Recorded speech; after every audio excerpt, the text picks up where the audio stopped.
আমার নাম গৌরাঙ্গ দেবনাথ। গৌরাঙ্গ দেবনাথ, আপনাকে মোটামুটি আপনার কমিউনিটি যারা পরিচিত তারা সবাই দাদা বলে সম্বোধন করে। দাদা বলে? আমিও দাদা বলেই সম্বোধন করব।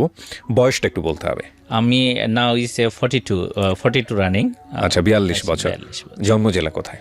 আমার বাড়ি কুমিল্লা, হোমনা উপজেলা, আর জন্ম 78। ওকে, 78 সালের, 1978।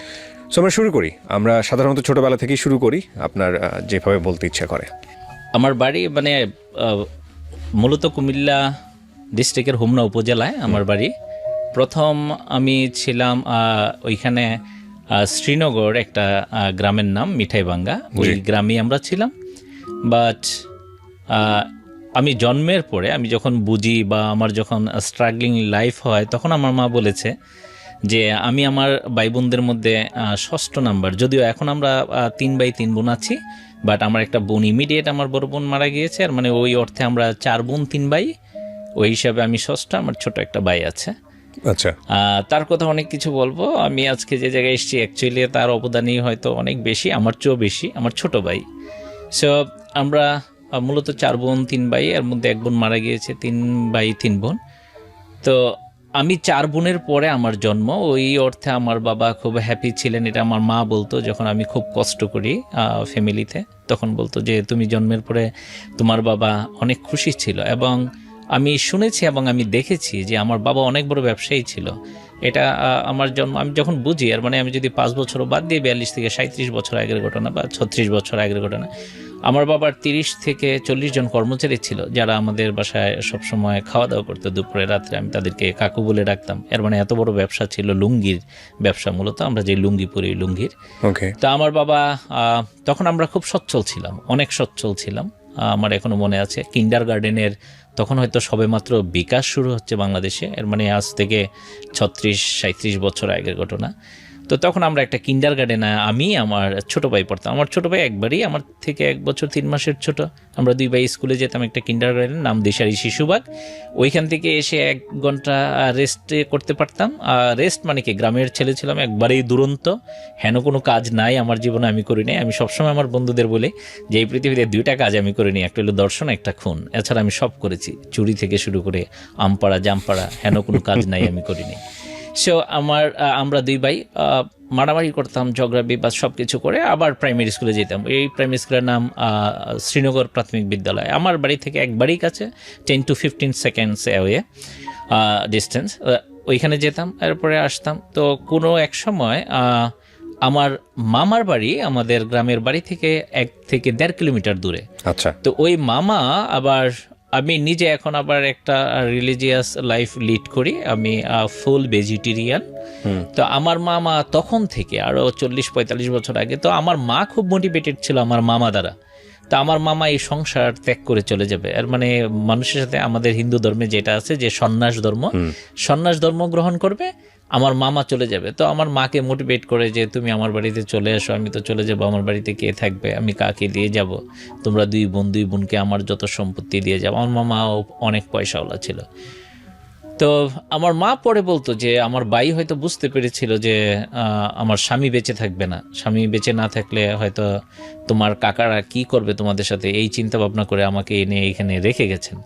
আমরা যখনই 1985 সালে এটা আমরা ওইখান থেকে চলে গেলাম শ্রীনগর থেকে রামকৃষ্ণপুর গ্রাম, যেটা এখনো আমাদের গ্রামের বাড়ি, তালিমনগর, গ্রামের নাম তালিম মানে শিক্ষিত নগর। সো ওই গ্রামে আমরা যাই। ওই গ্রামে যাওয়ার 6 থেকে 7 মাসের মধ্যে আমার বাবা মারা যান আকস্মিক। তখন এখন আমরা বলি যে হার্টের রোগী, এটা তখনই হয়তো নতুন আসে আমাদের এখানে, বাট আমরা বুঝতো না। মানুষজন বলতো যে গ্রামের কথাই বলতো বাতাস লাগছে, মারা গেছে। আমাদের এখনো মনে আছে পাশের বাড়িতে একটা বিয়ের অনুষ্ঠান ছিল, বৃহস্পতিবার ছিল, এটা 23শে জানুয়ারি 1986 সাল। বৃহস্পতিবার ছিল। আমরা পাশের বাড়িতে গেলাম বিয়ে দেখতে, গ্রামের বিয়ে যা হয়, ডাকডুল পিটিয়ে মালাবদল।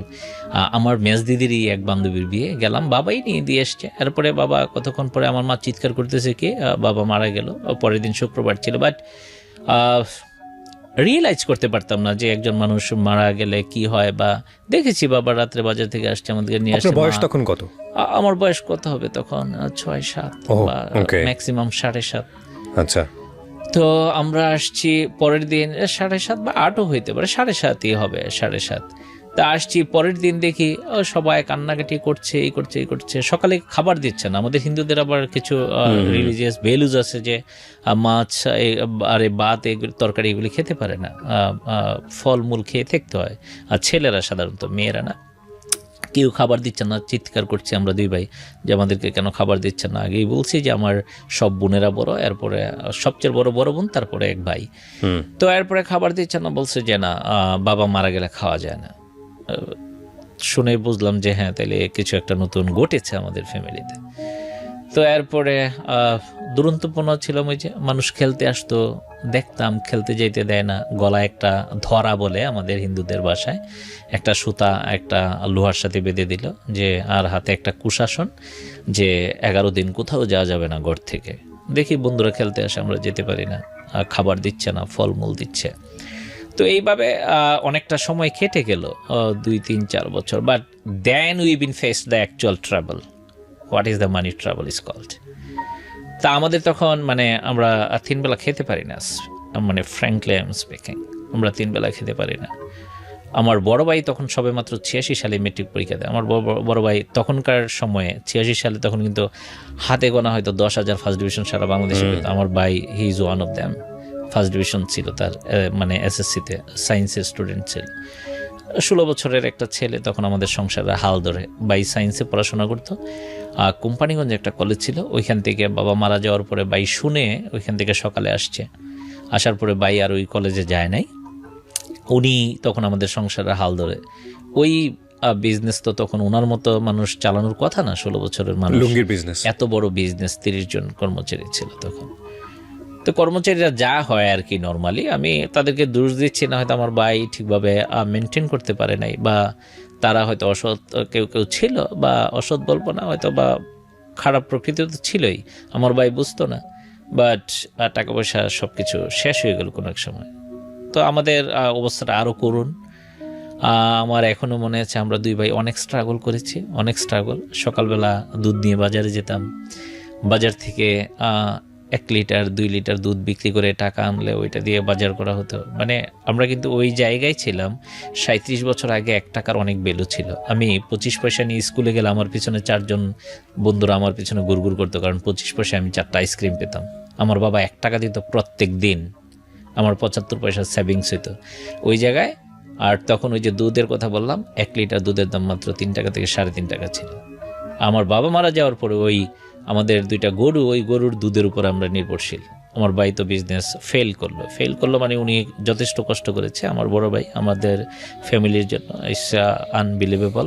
বাট ওনার লাইফটাই এমন, এখনো পর্যন্ত উনি স্ট্রাগলিং করছে, সামহাউ ওনার কোনো ভালো কিছু হয়ে ওঠেনি।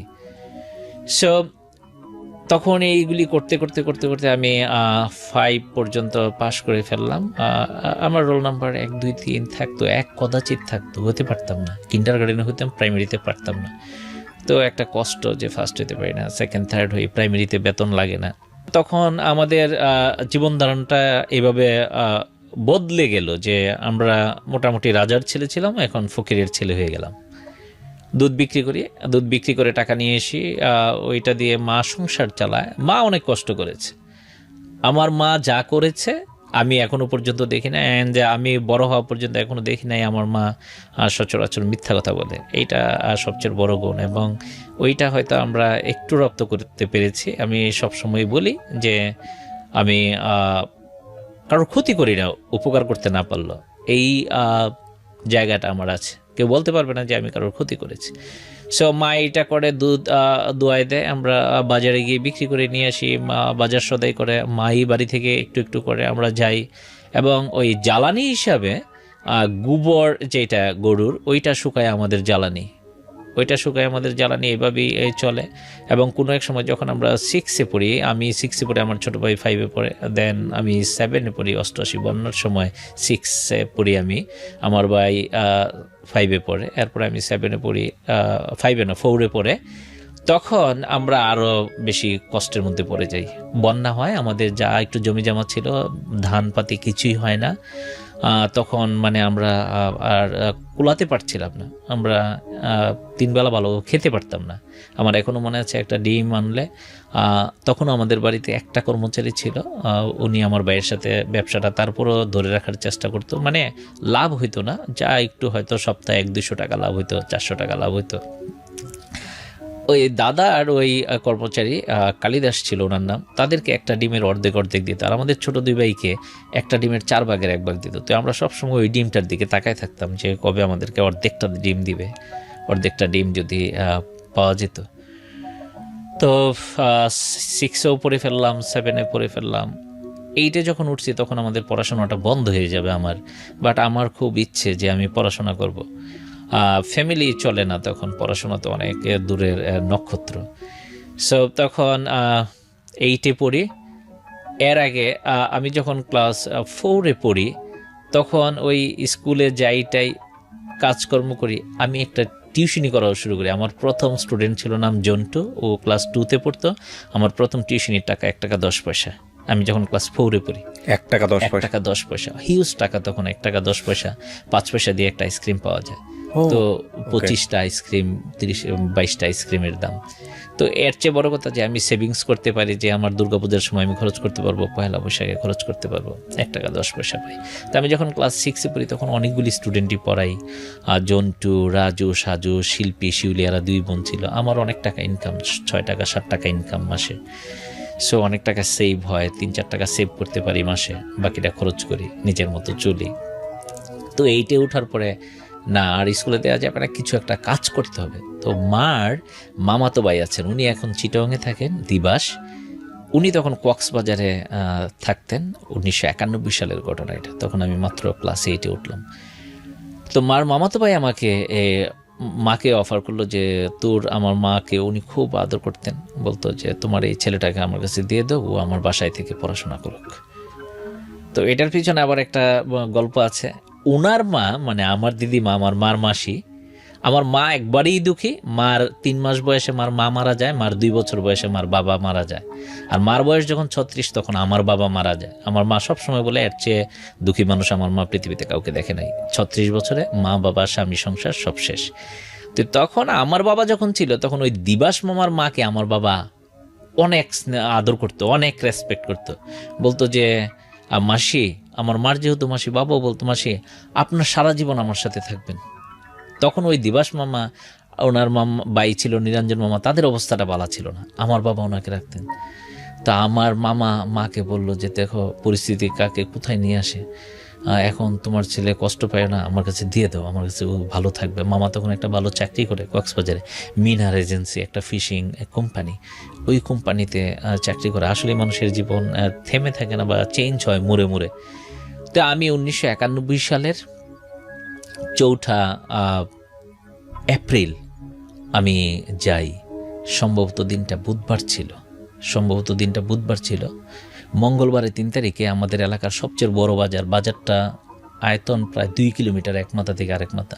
আমি বাজারে যাই যে একটা পুরান প্যান্ট কিনবো, কারণ তখন আমার ফুল প্যান্ট ছিল না, আমার শুধু হাফ প্যান্টই ছিল। মানে এটা পরে চিটাগংয়ে যাওয়ার জন্য? হ্যাঁ, যে কক্সবাজার যাবো, লুঙ্গি পরে তো যেতে পারবো না। তো আমি পাইনি।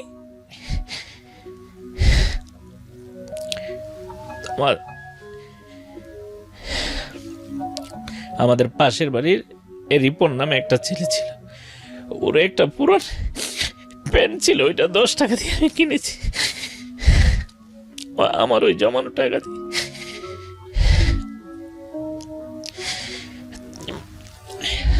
আমার ইচ্ছে ছিল যে আমি কক্সবাজারেই থাকি, বাট মামা তখন আমার মাকে, মানে আমাদের ফ্যামিলির মূল গার্ডিয়ান ছিল আমার মার যে মামা, মানে আমার দাদু, এর মানে আমার মামারও মামা। তো ওই দাদুকে মামা ফোন করে বলেছে, ও চিৎকার চেঁচামেচি করে উড়ে পড়তে বললে ও পড়াশোনা করে না। তো আমি একদিন ওনার সাথে বলেছি আমি পড়াশোনা করি না করি, আপনি তো আমাকে কন্ডিশন দিয়েছেন যে আমি ফার্স্ট হলে আমার রাখবেন, ঠিক আছে ফার্স্ট হলে তো আমি চলে যাব। তো এগুলি আমার মার কানে আসছে। তো যথারীতি আমি বার্ষিক পরীক্ষা দিয়ে চলে আসছি, এগুলি আমার দাদুর মাধ্যমে মাকে বলা হইলো। তো আমার মা বলছে দরকার নাই, মানুষ তোমার মন্দ বলে ওইখানে যাওয়ার দরকার নেই। তো পরে আমার মার্কশিটটা মামা পাঠাইছে যে আমি ওইখানে ফার্স্ট হয়েছি। এবং ওইখানে একজন স্যার ছিল, মাসুদ স্যার, উনি আমার এত আদর করতো এবং উনি আমাকে একটা চিঠিও লেখে যে তুমি আর আসো নাই। উনি আমার অঙ্ক পড়াইতো, ইংরেজিও পড়াইতো, মানে আমি অঙ্কে দুর্দান্ত ছিলাম, উনি আমার বোর্ডে আমারে দিয়ে অঙ্ক করাইতো। ওরে বাবা। তো এরপর আমি আর যেতে পারিনি, আমার অনেক কষ্ট যে আমার যাইতে দিল না। তা আমি আবার আমার গ্রামের কলেজে স্কুলে পড়ি। গ্রামের স্কুলের নাম ছিল রামকৃষ্ণপুর KKR উচ্চ বিদ্যালয়। কেবল কৃষ্ণরাজ, কৃষ্ণ দুই ভাই ছিল, তাদের নামে বিদ্যালয়। এখানে আমি 6-7 পর্যন্ত পড়েছি। 8-এ তো চলে গেলাম, কয়েক মাস পরে আসছি। আবার গ্রামের মানুষ যা হয় যে দুষ্টামি বান্দরামি করছে, ওইখান থেকে আবার বের করে দিছে এসে, ওকে ফাইন। তো আমি আবার 8-এ ভর্তি হইলাম এখানে। আবার এর মাঝে কিন্তু রামকৃষ্ণপুর প্রাথমিক বিদ্যালয়ে পড়ছি, এর মানে আমি অলরেডি অনেকগুলি স্কুলে পড়ে ফেলছি। তো রামকৃষ্ণপুর স্কুল থেকে আমি 8 থেকে যখন 9-এ উঠি, তখন আমার রোল নাম্বার 8। তো আমার খুব ইচ্ছে যে সে একবার যদি ফার্স্ট হইতে। আর আমাদের স্কুলটা অনেক ভালো স্কুল, অনেক ভালো মানে 22টা প্রাইমারি স্কুলের স্টুডেন্টরা এসে ওই স্কুলে ভর্তি। আর মানে কোনো একটা প্রাইমারি স্কুলের ফার্স্ট বয় স্কুলে মিনিমাম 22 হবে রোল নাম্বার। তো আমার খুব ইচ্ছে যদি একবার হইতে পারতাম, একবার হইতে পারতাম। তা আমি বরাবরই অঙ্কে ভালো ছিলাম। তো ওই হিসেবে 10-এ ঢোকার পরে আমি একটু রিকোয়েস্ট করেছি। সাত্তার স্যার ছিল বাংলা পড়ায়, আমার এত আদর করতো, সবাই আদর করতো আমার। সন্তোষ স্যার অঙ্ক ইংরেজি পড়াইতো আমারে। তো আমি বললাম যে আমি স্কুলের হোস্টেলে থাকবো। তো হোস্টেলে থাকতে হইলে এই শর্ত মানতে হবে, এইগুলি করা যাবে না, সব এটা কুমিল্লাতে, হোমনা রামকৃষ্ণপুর। রাইট। তো রামকৃষ্ণপুর গ্রাম, তো ওইখানে আমি হোস্টেলে থাকলাম। তো আমার ইচ্ছা যে আমার একবার ফার্স্ট হইতে হবে, টেস্ট হোক, প্রি-টেস্ট হোক, যে কোনো সময়। পারি নাই। তো এরপর শেষ পর্যন্ত আমি 94 সালে মেট্রিক পরীক্ষা দিলাম। মেট্রিক পরীক্ষায় আমি আমার স্কুলে ফার্স্ট হয়েছি। স্কুল থেকে আমার স্কুল থেকে আমি 798 পাইলাম। আচ্ছা, তখন স্টার মার্কস। তখন আমি 5টা লেটার সহ আমি সায়েন্স থেকে। আচ্ছা, 5টা লেটার মার্কস। তো সায়েন্স থেকে কেন হইলাম, এটার পিছনেরই হইলো যে আমার বড় ভাই যে ডাক্তার হতে পারে নাই, ওনার ইচ্ছা যে আমার ডাক্তার বানাবে। ওই একবার সরস্বতী পূজার দিন আমরা দুষ্টামি করতে করতে আমি ওই বয় দেখায় না বাচ্চাদেরকে, মানে জোরে চিৎকার করে বয় দেখায় লুকাই থেকে। তো আমি বয় দেখাইতে গেছি, নিচে পায়ে টিন লেগে অনেকখানি চামড়া উঠে গেছে। তো আমি বাসায় গিয়ে এটা ব্লেড দিয়ে কাটলাম। তো আমার দাদা বলছে যে তোর তো অনেক সাহস, তুই ডাক্তার হলে অনেক ভালো করবি, তুই সায়েন্সে পড়বি। তো আমি সায়েন্সে আমার পড়াইলো। তো আমি ঠিক আছে। তো এরপরে সিদ্ধান্তটা হয়তো এক সেন্সে ভালো হয়েছে, আরেক সেন্সে খারাপ হয়েছে। আমি আবার গ্রাম থেকে আসতে চাই না এইবার। আমার first boy 7, second boy, first boy ছিল 9 পর্যন্ত ছিল তফাজ্জল, আর 10-এ উঠা মহসিন হইল। মহসিন এখন চাকরি করে ডক্টর মুশারফ হোসেন কলেজে ফিজিক্সের টিচার। সে পরে জাহাঙ্গীরনগর ইউনিভার্সিটিতে পড়াশোনা করেছে। আর তফাজ্জল অ্যাকচুয়ালি কিছুই করতে পারে নাই। আমি সবসময় বলতাম তফাজ্জলের he is the ship of English. ও যখন ক্লাস 6-7-এ পড়ে দুর্দান্ত ইংলিশ বলতো। এটা একটা অদ্ভুত জিনিস, মানে সৃষ্টিকর্তার একটা খেলা। আমি জানি না, এটা আপনি বলছেন তো আমার সাথে অনেক কিছু মিলে যাচ্ছে। আমি আমার স্কুল জীবনে যাকে ফার্স্ট বয় পেয়েছি, সে জীবনে কিছুই করতে পারে নাই। হ্যাঁ, এবং এমন হয়েছে যে কলেজ জীবনে সে ব্যাক বেঞ্চার ছিল, কিন্তু ঢাকা ইউনিভার্সিটিতে সে দুর্দান্ত সাবজেক্টে পড়াশোনা করেছে। এগুলো কিন্তু মানে ভয়ঙ্কর রকমভাবে কিছু না কিছু মোমেন্ট পুরো লাইফটাকে চেঞ্জ করে দেয়। রাইট, বলেন তারপর। তো এরপরে ওই তফাজ্জল 8টা সাবজেক্টে হাইস্ট মার্ক পাইতো। 8টা সাবজেক্টে হাইস্ট মার্ক পাইয়া হয়তো দেখা যেত যে 9 থেকে যখন 10 ওঠে 56 না 57 হাইস্ট মার্ক হয়েছে। আর মহসিন 2টা হাইস্ট মার্ক পাইছে, জেনারেল ম্যাথ আর ইলেক্ট্রিক ম্যাথ তফাজ্জল থেকে মানে 61 বেশি। মহসিন 2টায় 99 করে পাইল। মানে মহসিন দুর্দান্ত ছিল ম্যাথে। পরে ম্যাথে পড়ে নাই, ফিজিক্স হয়তো পড়েছে না, ম্যাথই মনে হয় পড়েছে। আমি আই বিন রং, হয়তো ফিজিক্স হয়তো ম্যাথ, বাট মোশারফ হোসেন কলেজে চাকরি করে। তো পরে আমি গ্রাম থেকে আসবো না, কিন্তু আমার বড় ভাই বলছে গ্রামে থাকলে তুমি খারাপ হয়ে যাবে। আর আমার বড় ভাই আমাদেরকে পড়াইতো, আমরা ছোট দুই ভাইকে পড়াইতো। প্রত্যেক বৃহস্পতিবারে বিকালে পরীক্ষা নিত আমাদের।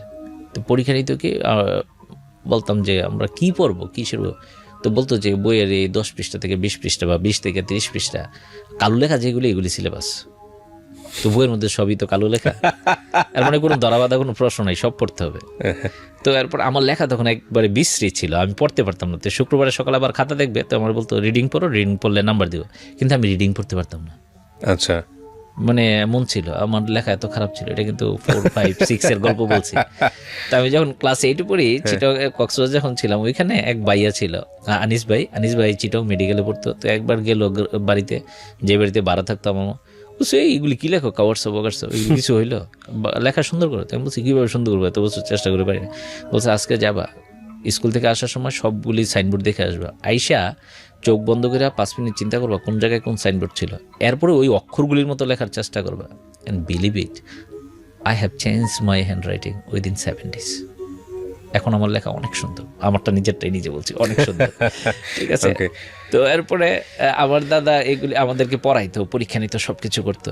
তা আমি দাদা তখন শহরে চলে আসে, এর আগেই আমি মেট্রিক পাস করার আগে দাদা 92 সালে শহরে চলে আসে। আমি তো 94 মেট্রিক দিই, চলে আসলাম শহরে, শনি রাখড়ায় থাকি। ঢাকা কলেজের ফর্ম কিনতে পারি নাই, তারপরে 2 দিন গিয়েছি, যারা ছিল ওইখানে ফর্ম বিক্রি করে, বলছি ভাই 2 নাম্বার কম, একটা ফর্ম দেন, চান্স পাইলেই তো ভর্তি করাবেন না তো। বলছে আমি গ্রামের, যেহেতু এত শহরের রুলস রেগুলেশন বুঝি, তারপরে ওই যে বিচারমানি তালগাছটা আমার যদি একটু সুযোগ দেয়। তা আমি 2 দিন গিয়েছি পরপর, ভাই একটা ফর্ম। বলছে ফর্মটা নিয়ে তো আপনি পরীক্ষা দিলে আপনি যদি ফার্স্ট হন এখানে আপনার ভর্তি করা হবে না, কারণ আপনি তো ডিসকোয়ালিফাইড, আপনার ওই নাম্বারটাই নাই। তো যা হোক, পরে আমি ওই শনির একটা দাদা থাকতো ওইখানে, দাদার সাথে থাকলাম, ওইখানে ভর্তি করাইলো আমাকে সোহরাওয়ার্দী কলেজ, পুরান ঢাকার শহীদ সোহরাওয়ার্দী কলেজ, লক্ষ্মীবাজার। তা আমার দাদা আমাকে 2 টাকা দিত। 2 টাকা মানে 1 টাকা আসার সময় শনি একটা থেকে যাত্রাবাড়ি, আর যাত্রাবাড়ি থেকে হেঁটে আসতাম আমি লক্ষ্মীবাজার। আবার যাওয়ার সময় লক্ষ্মীবাজার থেকে যাত্রাবাড়ি হেঁটে, এরপরে 1 টাকা দিয়ে শনি রাখা 12 নম্বর বাসে আসা যাওয়া করতাম। মানে দাদার সাথেই থাকতেন? দাদার সাথে থাকতে হবে, এটা বাধ্যতামূলক। ওকে। তো দাদাকে অনেক রিকোয়েস্ট করলাম যে এইখানে তো আমি কিছু কুলাতে পারছি না, ক্লাস হয় না, এখানে সরকারি কলেজ, আর তখন মারামারি হইতো, সরকারি কলেজে মারামারি হইতো, ক্লাস হয় না, আমরা গ্রামে ট্রান্সফার করে দেন, আমি ওইখানে চলে যাব। বলছে না, এখানে সব ছাত্ররা পড়াশোনা করে ভালো করে। তো যখন উপায়ন্তর না দেখি, তো আমি বলছি একটা মানে নিজে একটা বুদ্ধি বের করলাম যে বলি সব প্রাইভেট পড়তে হবে, তাহলে তো আর পড়াইতে পারবে না, আমি জানি যে পড়ানো সম্ভব না। তো বলছে যে ঠিক আছে, সবগুলি 1 মাস করে প্রাইভেট পড়ে সব শেষ করতে হবে। তো আমি বলছি তো ঢাকা শহরে কেউ পড়ায় না, সারা বছর প্রাইভেট পড়াইতে হয়। বলছে তুমি 1 মাস করে পড়লে পড়ানো তো না। তো পড়লে পরে কি সবাই যেখানে 250 টাকা 300 টাকা মাস, উনি আমার বললো যে খুঁজে বের করো সবচেয়ে কমে কে পড়ায়। তুই বের করলাম, একজনে 150 টাকা দিয়ে পড়ায়। সো আমাকে বললো যে কম, ওকে ফাইন, খুঁজে বের করলাম। কেমিস্ট্রি পড়ায় একজন 150 টাকায়, আরেকজন ফিজিক্স পড়ায় 150 টাকায়, আরেকজন ম্যাথ পড়ায় 150 টাকায়। ওনারে গিয়ে রিকোয়েস্ট করলাম, স্যার আমি 150 টাকা দিব। উনি হিন্দু ভদ্রলোক ছিল, আমার আপনি একটু কষ্ট করে একটু বেশি পড়াই দিন, 1 মাসের চেয়ে একটু বেশি, 1 মাসের চেয়ে। বলছি এটা কেমন কথা, সবাই তো 8 মাস 10 মাস পড়ে, 1 মাসে বেশি পড়ে কী করবো? আমি বলছি যাই করি, আমি পারি ম্যাথমেটিক্স, তারপরে একটু হেল্প করেন আমার। তো উনি কেমন জানি রাজি হইলো, দুনিয়া কলেজের টিচার ছিল উনি। তো দুনিয়া কলেজের একজন টিচার আছে সমীর স্যার, পরিসংখ্যানের, উনি হেল্প করলো। উনি আবার ওনারে বলে দিল যে একটু পড়াই দেন। তো এরপরে যাই ওইখানে পড়লাম, তারপরে ফাইনাল পরীক্ষা আসলো। বাট আমার কনফিডেন্স লেভেল হাই ছিল না। মেট্রিক পরীক্ষার সময় যে হাই ছিল যে কিছু একটা করে ফেলবো, এবার তোফাজ্জল আর মহসিনকে বিট করবই, এটা হয়ে গেল মেট্রিক পরীক্ষা। ইন্টারমিডিয়েট পরীক্ষা এসে ওই কনফিডেন্স লেভেল কিন্তু নিচের, এটা একটা বড় জিনিস, আপনি নিজেই বুঝবেন যে আসলে আপনি কি করতে পারেন, কি করতে পারেন না। Right. Nobody can say what you can do, you have to decide by yourself. So confidence লেভেলটা খারাপ। তারপরে পরীক্ষা দিলাম, যথারীতি পরীক্ষায় কিন্তু ফেল করলাম আমি। কত সালে পরীক্ষা দিলেন? এটা 1996 সালে ইন্টারমিডিয়েট পরীক্ষা। এবং আপনি যদি ইতিহাস ঘাটেন, এটা কিন্তু একটা ডিজাস্টার ছিল। 96 সালে সবচেয়ে বেশি পাস করছিল ঢাকা বোর্ডে, এটা হলো 24%, 24%। It was the highest percentage all over the country. আর সবচেয়ে কম পাস করছিল যশোর বোর্ডের 16%। ঠিক আছে। তো আমি বলবো না যে আমি ওই গ্যারাকলে পড়েছি, আমি বলবো আমার প্রিপারেশন ছিল না, আমি ফেল করেছি। 798 পাওয়া একটা ছেলে, 798 পাওয়া, আমি ফেল করে ফেললাম। এখন এইটা তো গ্রামে মোটামুটি একবারে চড়াও হয়ে গেছে। তো চড়াও হয়ে গেছে, এর মধ্যে একটু ভালোর দিককে ওই মহসিন তোফাজ্জল পাস করেছে, ওরা স্টার মার্কস পায় নাই। মহসিন তোফাজ্জল ওরা গ্রামে ফার্স্ট ডিভিশন পেয়েছে। তো আমার এইখানে একটা কথা বলার জায়গা, ওই মানুষ তো খুঁজে যে কিভাবে তুমি মোটামুটি বাঁচতে পারো। তো আমি বাঁচার আরেকটা সুযোগ পেলাম। আমাদের এক স্যারের মেয়ে ছিল মুন্নি, ও ঢাকায় পড়তো কোন কলেজে আমার মনে নাই, মুন্নি ফেল করলো, এটা একজন আমার তথ্যটা দিল। মানে সহযাত্রী খুঁজে পেলেন? সহযাত্রী খুঁজে পাইলাম, যে অন্তত বলার জায়গাটা আমার হলো যে কে আমি একলা ফেল করেছি, আরো কত মানুষ তো ফেল করেছে। মুন্নিও তো স্টার মার্কস পেয়েছে 881 পাইছে, 781, ও ফেল করেছে, তো কি হয়েছে, ফেল আমি করতে পারি। একটু জাস্ট ইন্টারাপ্ট করছি, যারা এখন পর্যন্ত এতটুকু শুনেছেন তাদেরকে আমি বলবো গল্পের আসল জায়গা শুরু হচ্ছে এখন। বিশেষ করে এসএসসি এবং ইন্টার পড়ুয়া ছাত্রছাত্রীদের জন্য এই এপিসোডটা যে কত ইম্পর্টেন্ট এটা বলে শেষ করা যাবে না। বলেন তারপর। তো এরপরে ফেল করলাম, ফেল করার পরে সিদ্ধান্ত নিতে নিতে কিছুদিন কান্নাকাটি করলাম, মন খারাপ, এই সেই। তো আমারে এই জায়গায় সাহস জুগিয়েছে তখন আমার এক ফ্রেন্ড ছিল তৌফিক, ও এখন বিসিএস ক্যাডারে চাকরি পেয়েছে। তখনকার সময়ে সে একবারেই পাশ করেছে, সে নরডেম কলেজে পড়তো মানবিক বিভাগের। তৌফিক এখনও আমার সাথে অনেক ভালো বন্ধুত্ব, মোটামুটি সপ্তাহান্তে কথা হয়, অনেক ভালো বন্ধু আমার।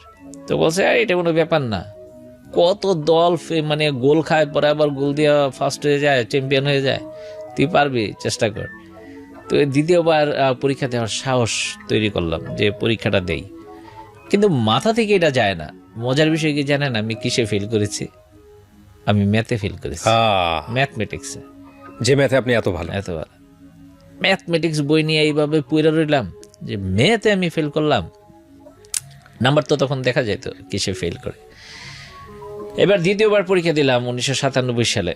ফ্যামিলির মানুষজনের সাথে কথা নাই, বার্তা নাই, আমার জন্য ফর্ম ফিল আপ করবো কিনা এটা সিদ্ধান্ত নিতে পারতেছে না। আমাদের ফ্যামিলির সিদ্ধান্ত নেয়, আর একজন লোক চলে আসে, আমার বড়দির হাজব্যান্ড, উনি আমাদের ফ্যামিলির সিদ্ধান্তগুলি তখন নিত, যে পরীক্ষা দিব কি দিব না। ওকে ফাইন, সিদ্ধান্ত হলো পরীক্ষা দিব। এই সিদ্ধান্ত নিতে নিতে কিন্তু অলরেডি আরেক বছর যে পরীক্ষা দিব এখান থেকে 5 মাস চলে গেছে। তাহলে আমার হাতে আছে আর মনে করেন 6.5 মাস। তো এই সময়টাতে ডিসিশন কি হচ্ছিল, মানে পরীক্ষা দিবে অথবা কাজে কর্মে লেগে যাবে? কিছু একটা করবে, ওরে দিয়ে আর পড়াশোনা করবে না, পড়াশোনা হবে না। আর আমি ভয়ে গ্রামে চলে গেছি, আমার বাইরের সামনে আর থাকবো না, আমি গ্রামে চলে গেছি। ভয় মানে? হ্যাঁ, যে কি হবে। আচ্ছা। সো পরে সিদ্ধান্ত হলো পরীক্ষা দিব, ওকে ফাইন। তো পরীক্ষা দিলাম, ম্যাথমেটিক্স এমন প্রিপারেশন নিলাম, বাকি যে সাবজেক্টগুলি আছে ওগুলি ভুলে গেছি, বাকি সাবজেক্টগুলি আমি ভুলে গেছি। 97 সালে আমি আবার ফেল করলাম, ভয়াবহ ডিজাস্টার। 97 সালে আমি আবার ফেল করলাম, মানে 96 সালের চেয়ে পার্সেন্টেজ এবার বাড়লো, বাট আমি ফেল করলাম।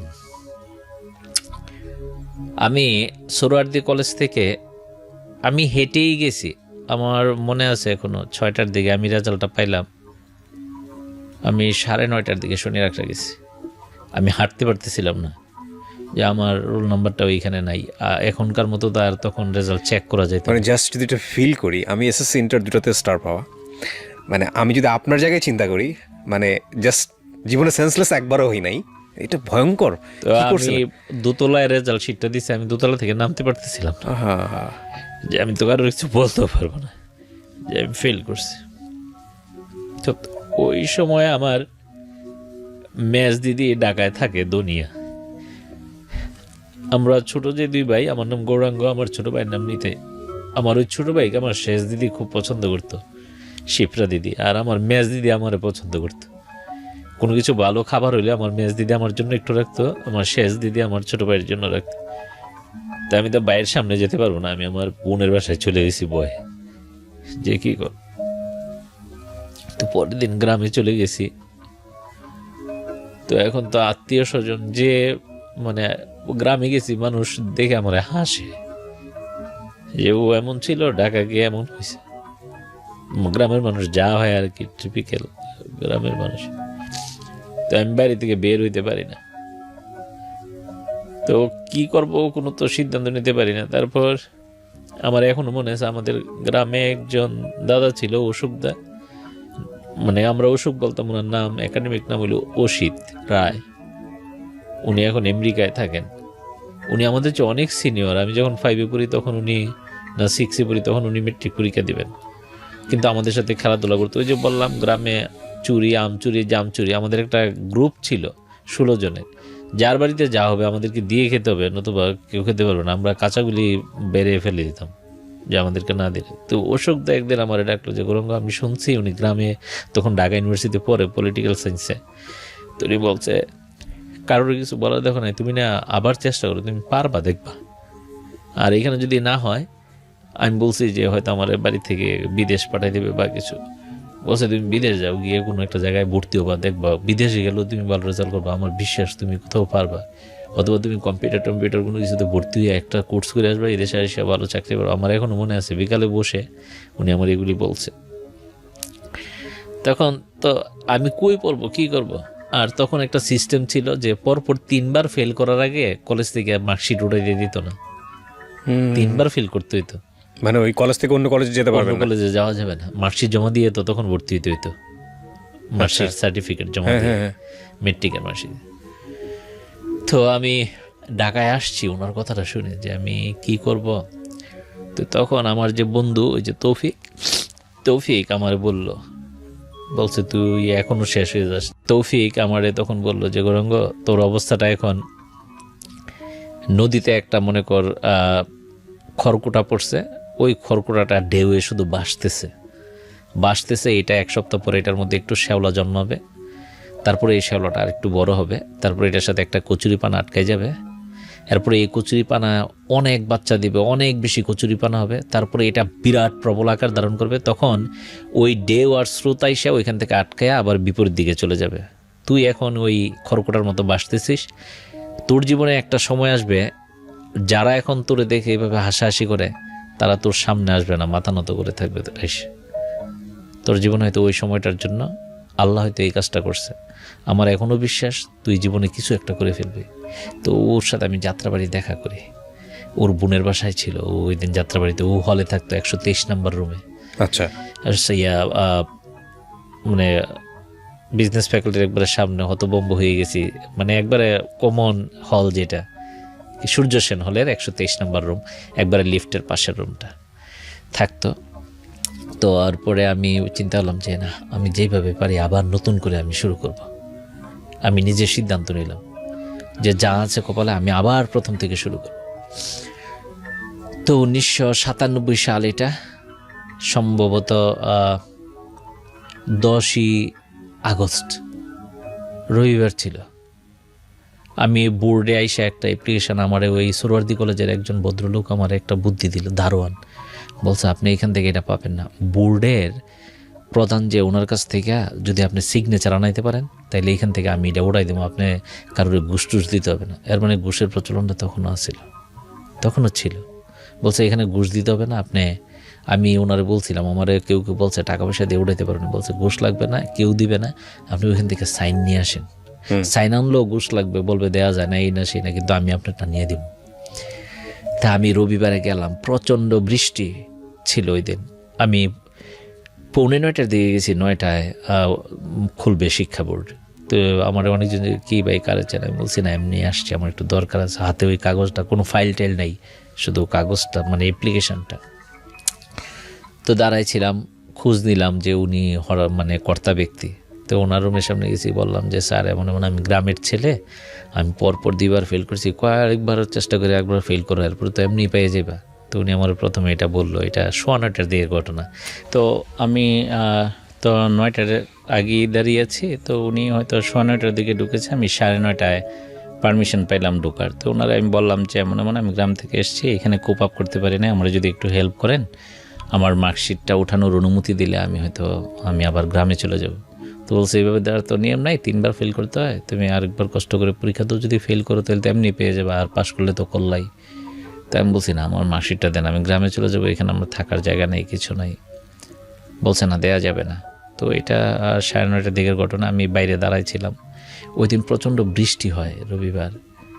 তারপরে সারাটা দিন দাঁড়াইছে, এর মধ্যে ওনার কাছে অনেকেই তো আসছে, সারাদিন দেখি অনেকজন যাচ্ছে, কথা বলতেছে, কিন্তু ওই বাইরের দারোয়ানেরা বলে রাখছে যে আমার যেন আর পারমিশন না দেয় ঢোকার জন্য। তো 11টার দিকে, 11:30 দিকে একজন ভদ্রলোক, উনি আরও উপরে, উনি 3 তলায় অফিসটা ছিল আমার মনে আছে, উনি হয়তো 5-6 তলায় বা কোথাও বসে, উনি দেখে গেছে, বলছে তুমি দাঁড়ায় আছো, আমি তো সকালে দিয়ে গেছি, এখানে দাঁড়ায় আছো কার জন্য? আমি বলছি ওনার সাথে বলছে কথা বলো না। আমি বলছি আর একটু কথা বলা দরকার ছিল, কিন্তু আমি পারমিশন পাচ্ছি না। তো উনি হয়তো বস, এই জন্য হয়তো কিছু বলতে পারে নাই, বা কাজে আসছে, বা পরিচিত হইতে পারে, বস পরিচিত। তারপর উনি কিছু বলে নাই। তো বিকাল, আমার এখনও মনে আছে সব কিছু, 4:30টার দিকে ওই ভদ্রলোক আবার নামছে, দেখে যে আমি যে জায়গায় দাঁড়াইছিলাম ওইখানে বসে আছি, পাগুলি নিচে দিয়ে কাগজটা হাতে নিয়ে। বলছে তুমি কিসের জন্য আসছো? আমি বলছি আমি 2বার ফেল করেছি, আমার এই মার্কশিটগুলি যদি অনুমতি দেয়, ওনারা ছাড়া নাকি কেউ দিতে পারবে না, তো অনুমতি দিলে আমি এগুলি নিয়ে গ্রামে ভর্তি হবো, আমি আবার পড়াশোনা করতে চাই। তো উনি আমার সাথে 2-3 মিনিট কথা বলেছে, কিভাবে ফেল করলা, কি এত ভালো রেজাল্ট করে কেন ফেল করলা। তো আমি আমার সীমাবদ্ধতা বলেছি যে আমি প্রাইভেট পড়তে পারি নাই বা কনসেন্ট্রেট করতে পারি নাই সামহাও। তো এরপরে উনি ভিতরে নিয়ে গেছে আমারে, নিয়ে বলছে যে ওরে একটু অনুমতি দিয়ে দেন। বলছে ওরে অনুমতি দিলে তো আমার চাকরি চলে যাবে। বলছে আপনি তো মানুষের চাকরি দেন, আপনার চাকরি চলে যাবে। তো বলছে ওই ছেলে দাও কাগজটা দাও।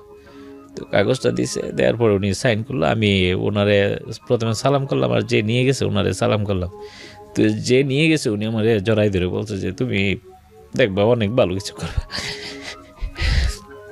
তো ওই দিন বিকাল হয়ে গেছে, আমি মার্কশিটটা উঠাইতে পারি নাই। কলেজে গেছি, কলেজ বন্ধ হয়ে গেছে। তো পরের দিন 11 তারিখ আমি গেলাম, গিয়ে মার্কশিটটা উঠাইছি। উঠে কলেজে গেছি। কলেজে যাওয়ার পরে 625 টাকা লাগবে, তো আমার কাছে তো টাকা নাই ভর্তি। তখন ভাবলাম যে এগুলি উঠাইলাম তাও ভর্তি দিতে পারবো না। তা আমার কাছে 140 টাকার মতো ছিল। তা আমার এক বন্ধু ছিল নাদিম, ও এখন বিদেশ থাকে। তো ওরা এসে বললাম, ও বলছে আমি তোর টাকাটা দিব, তুই ভর্তি হ। ও ফেল করছে 2বার, বাট ওর বাবার অনেক প্রভাব প্রতিপত্তি আছে। ও বলছে তুই ভর্তি হ। আমি সোহরাওয়ার্দীতে পড়তাম, সরকারি কলেজে মার্কশিট রাখতো, কিন্তু তেজগাঁ কলেজে মার্কশিট রাখতো না। ও তেজগাঁ কলেজে পড়তো, ওর কাছে মার্কশিট ছিল, ও আগেই ভর্তি হয়ে গেছে। তো ও আমার 500 টাকা ধার দিল। আমি আমার সীমাবদ্ধতার জায়গা থেকে এখন অনেকের জন্য অনেক কিছু করি, কিন্তু ওর ওই টাকাটা আমি কখনোই শোধ দিতে পারবো না। এই টাকাটা না হইলে আমি ভর্তি দেব।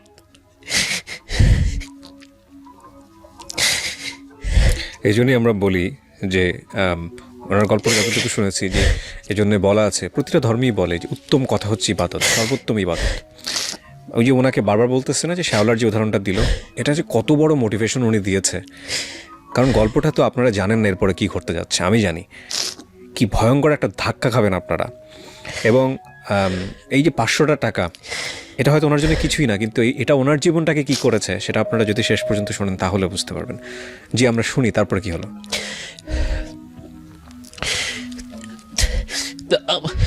আমাদের বাড়িতে আগে নাদিমদের বাড়ি ছিল, আমাদের বাড়ি আগে। তো আমি ওই কলেজে ভর্তি হয়েছি, কাউকে বলতে পারতাম না গ্রামের মানুষের, কারণ গ্রামের মানুষ শুনলে আবার বলবে যে 2বার ফেল করে এসে এখন আবার গ্রামের কলেজে ভর্তি হয়েছে। তখন ওই কলেজটা ছিল একবার নতুন কলেজ, অধ্যাপক আব্দুল মজিদ কলেজ। তখন পর্যন্ত কেউ পরীক্ষা দেয় নাই। 99-97 প্রথম পরীক্ষা দিয়েছে ওইখান থেকে। আমি ভর্তি হওয়ার আরও কয়েকদিন পরে। তারপরে ওই কলেজ থেকে ভালো রেজাল্ট করবে এটা শুনতাম। তো এরপরে কলেজ থেকে স্ট্যান্ড করলো প্রথম বেচি, অনেকজন স্ট্যান্ড করলো, 10 জনের উপরে। কমার্স থেকেও স্ট্যান্ড করলো। তো এরপরে আমার যে ছোট ভাই বলেছিলাম, যে ছোট ভাই, ও তখন তো ওই আমার বন্ধুরা যারা তোফাজ্জল, মহসিন যেই কলেজে পড়তো, রামচন্দ্রপুর ছিলাম আমি, আর ওইটা হলো রামকৃষ্ণপুর কলেজ, 2টার দূরত্ব 2 কিলোমিটার। তা আমার ছোট ভাই, আমি যখন কলেজে ভর্তি হইলাম তখন এই পৃথিবীতে 2টা মানুষ আমার সাপোর্ট করতো। আমার ফ্যামিলিতে 2জন, আর ফ্যামিলির বাইরে 2জন। একজন হইলো নাদিম, আর একজন হইলো আমার বন্ধু তৌফিক। আর অশোকদা তো তখন ঢাকায় থাকে। অশোকদা আমার মোটিভেট করতো যে তুমি পারবা। তা আমার ছোট ভাই নিতে আমার প্রথম বললো যে তুই যেহেতু কমার্সে ভর্তি হয়েছিস, তুই চেষ্টা করলে স্ট্যান্ড করতে পারবি, তোর যে মেধা আছে। তো ও আমার প্রথম বললো। তো আমার বইপত্র নাই তখন, ও 2nd ইয়ারে পড়ে। আমার ওর 1st ইয়ারের বইগুলি দিচ্ছে পড়ার জন্য, ইন্টারমিডিয়েট 1st ইয়ারের বই। হ্যাঁ, ইন্টারমিডিয়েট। ও তো তখন 2nd ইয়ারে পড়ে। বলছে তুই আবার তাড়াতাড়ি এগুলি পড়ে দিয়ে দিস, লেখা টেখা রেখা, আমার তো আবার টেস্ট পরীক্ষা দেওয়ার পর আবার সবগুলি লাগবে। মানে বাসা থেকে আপনাকে বইও কিনে দেওয়া হয়নি? না, বাসায় তো সামর্থ্য ছিল না, মানে সামর্থ্য ছিল। ওইটা আমার এখন মনে করি ওইটা একটা মোটিভেশন ছিল, বা ওইটা আমার জীবনের জন্য একটা ইয়ে ছিল। আমি একদিন খেতে বসছি, আমার বড় ভাই যে আমার জন্য এত কষ্ট করছে, কষ্ট পেয়েছেও তো, কারণ মানুষজন আমার বড় ভাইয়ের অনেক কথা বলতো, আমার মার অনেক কথা বলতো, তারা এগুলি সহ্য করতো যে আমি ঢাকা গিয়ে খারাপ হয়েছি। তো বড় ভাই মারে বললো যে ওরে খাওয়া দাওয়া দরকার নাই, ওরে ছাই দিবে। তখন আমি সিদ্ধান্ত নিয়েছি যে আমি আর বাড়িতে থাকবো না। এটা প্রায় 20 দিন ক্লাস করার পরে। তো ওই কলেজে একজন টিচার ছিল ম্যাথের, রতীন্দ্র স্যার। ওনারে গিয়ে বললাম, স্যার আমার একটা লজিন ঠিক করে দেন। লজিন মানে তো জানেন, যেই বাড়িতে ওই বাড়িতে পড়াবো থাকবো খাবো। তো স্যারের বললাম, স্যার আমার এমন এমন, আমি সায়েন্সের ছাত্র ছিলাম। ওনারে বুঝাই বলার পরে উনি আমার একটা লজিন ঠিক করে দিল। তো ওই বাড়িতে দুইবার পড়াইতে হয়। তাদের অবস্থাটা তো ভালো ছিল না, তাদের অবস্থা ভালো ছিল না যে আমার রাইখা খাওয়ানোর মতো, কিন্তু ওই স্যার রিকোয়েস্ট করাতে আমার রেখেছে। তো ওই মানে পালাইতে চাইছিলাম ওইখান থেকে, যে রাস্তা দিয়ে আসা যাওয়া করলে মানুষ আমারে দেখলে হাসে, ছোট বাচ্চারাও হাসে, তো লজ্জা লাগে। তারপরে আবার বাসায় এই অবস্থা। তো আমার ভাই, ছোট ভাই নিতেই বইপত্র দিল, আমি ওই কলেজে চলে গেলাম। তো কলেজে একটা সিদ্ধান্ত নিলাম যে আমি কিছু কইরা দেখাইতে চাই মানুষের, যে মানুষ থেমে থাকে না। আমি কলেজে ভর্তি হওয়ার পরে আমি যখন ওই গ্রামে চলে গেলাম রামচন্দ্রপুর, আমি 10 ঘন্টা পড়াশোনা শুরু করলাম দৈনিক, 10 ঘন্টা। এগুলি ওই লজিন বাড়িতে 2বার পড়াইতাম, সকালে রাত্রে 2 বেলা পড়াইতাম। কলেজে থাকতাম 10টা থেকে 2টা। এই সময়গুলি ছাড়া আমি 10 ঘন্টা পড়তাম। আর আমি ছোটোবেলা থেকে ধর্মকর্ম করে আমি ভোর 4টায় উঠে যেতাম, উঠে স্নান টান করে প্রেয়ার করে তারপরে 5টার মধ্যে পড়তে বসতাম, 8টা পর্যন্ত নিজে পড়তাম। নিজে পড়ার পর 8টা থেকে বাচ্চাগুলিরে পড়াইতাম 9:30 পর্যন্ত। তারপর খেয়ে দিয়ে কলেজে যেতাম, 2টায় আসতাম, আইসা খেয়ে দিয়ে একটু রেস্ট নিয়ে 3টা থেকে টানা পড়তাম, একবারে টানা 5টা পর্যন্ত 2 ঘন্টা পরে ওদেরকে আবার পড়াইতাম। এরপরে ওদেরকে 7টা পর্যন্ত পড়াইয়া আবার 7টার সময় পড়তে বসতাম। একবারে খেয়ে পড়তে বসে যেতাম, আমি তাদের এইখানে খেয়ে পড়তে বসে যেতাম। ওই 10 ঘন্টা আবার হইলে আমি ঘুমাই যেতাম, যে 10 ঘন্টা আজকে পড়া শেষ। কোনো দিন যদি 9 ঘন্টা পড়তাম, পরের দিন আমি 11 ঘন্টা পড়ে ফেলতাম, যে কালকে 1 ঘন্টা আমার পড়া কম হয়েছে। তো আমি 4 মাস পরে দেখি ফার্স্ট ইয়ারে কোনো পড়া নাই আমার, আমি সব পারি। তাই আমি আমার ছোটো ভাইয়ের বলছি যে আমি এগুলি সব পারি। বলছে তুই পড়লে দেখবি তুই ভালো রেজাল্ট করবি, তুই অনেক ভালো রেজাল্ট করবি, স্ট্যান্ড করবি। তা আমরা ভালো ছাত্র, আমার আগের ব্যাচে 93 সালে রামকৃষ্ণপুর স্কুল থেকে তহিদুল ইসলাম নামে এক ভাই, তহিদ ভাই 10ম স্ট্যান্ড করে। তো গ্রামের সাংবাদিক যায়, তা আমার মা আমাদেরকে বলছে তোমরা নাকি ভালো ছাত্র সবাই বলে। তখন তো আমরা আমি মেট্রিক পরীক্ষা দিব, আর আমার ছোটো ভাই তখন 8-এ পড়ে, 2 বছরের জুনিয়র। তোমাদের জন্য তো সাংবাদিক আসে না। তো আমার মারে বুঝাইছে যে উনি স্ট্যান্ড করছে, এই জন্য আসছে। তো পরে আমার তখন ইন্টারমিডিয়েট যখন ভর্তি হয়, তখন আমার মনে হয়েছে যে আমার মার আশার আমার পূরণ করতে হবে কোনোভাবে। তো আমি 11 ঘন্টা পড়তাম, 12 ঘন্টা পড়তাম, 13 ঘন্টা পড়তাম। তো পড়তে পড়তে আমি কলেজে যখন প্রথম পরীক্ষাটা হইলো, প্রথম ফার্স্ট হই। কলেজে আমার সাথে আমার বন্ধু বলতে তেমন কেউ ছিল না, আমার সাথে কথা বলতো না। বলতো আদু ভাই 2বার পড়ে আইসা আমি যে বেঞ্চটায় বসতাম প্রথমে কেউ বসতো না, একদম পিছনের দিকে, কোনার দিকে। আমি পিছনে বসতে পারি না, আমার লজ্জা লাগতো পিছনে বসলে। আমি সবসময় স্কুল কলেজের সামনে বেঞ্চে বসতাম। ওই বেঞ্চে কেউ বসতো না? না, আমার সাথে কথা বলতো না, বসতে যেত না প্রথম। কি ভয়ঙ্কর সামাজিক মানসিকতা আমাদের। তো ওইখানে যে বাংলা স্যার, উনি আমারে খুব আদর করতো। আর ম্যানেজমেন্টের স্যার, আমার প্রথম যেদিন ভর্তি হতে গেছে আমার মনে আছে, উনি একটা গ্রামের কলেজ তো টিন সেট, একটা কাঠের একটা ওই পায়া যেটা, এটার মধ্যে হেলান দিয়ে আমার মার্কশিটটা দেখছে, বলছে তোমার দিয়ে আমি এখান থেকে ভালো রেজাল্ট করে দেবো।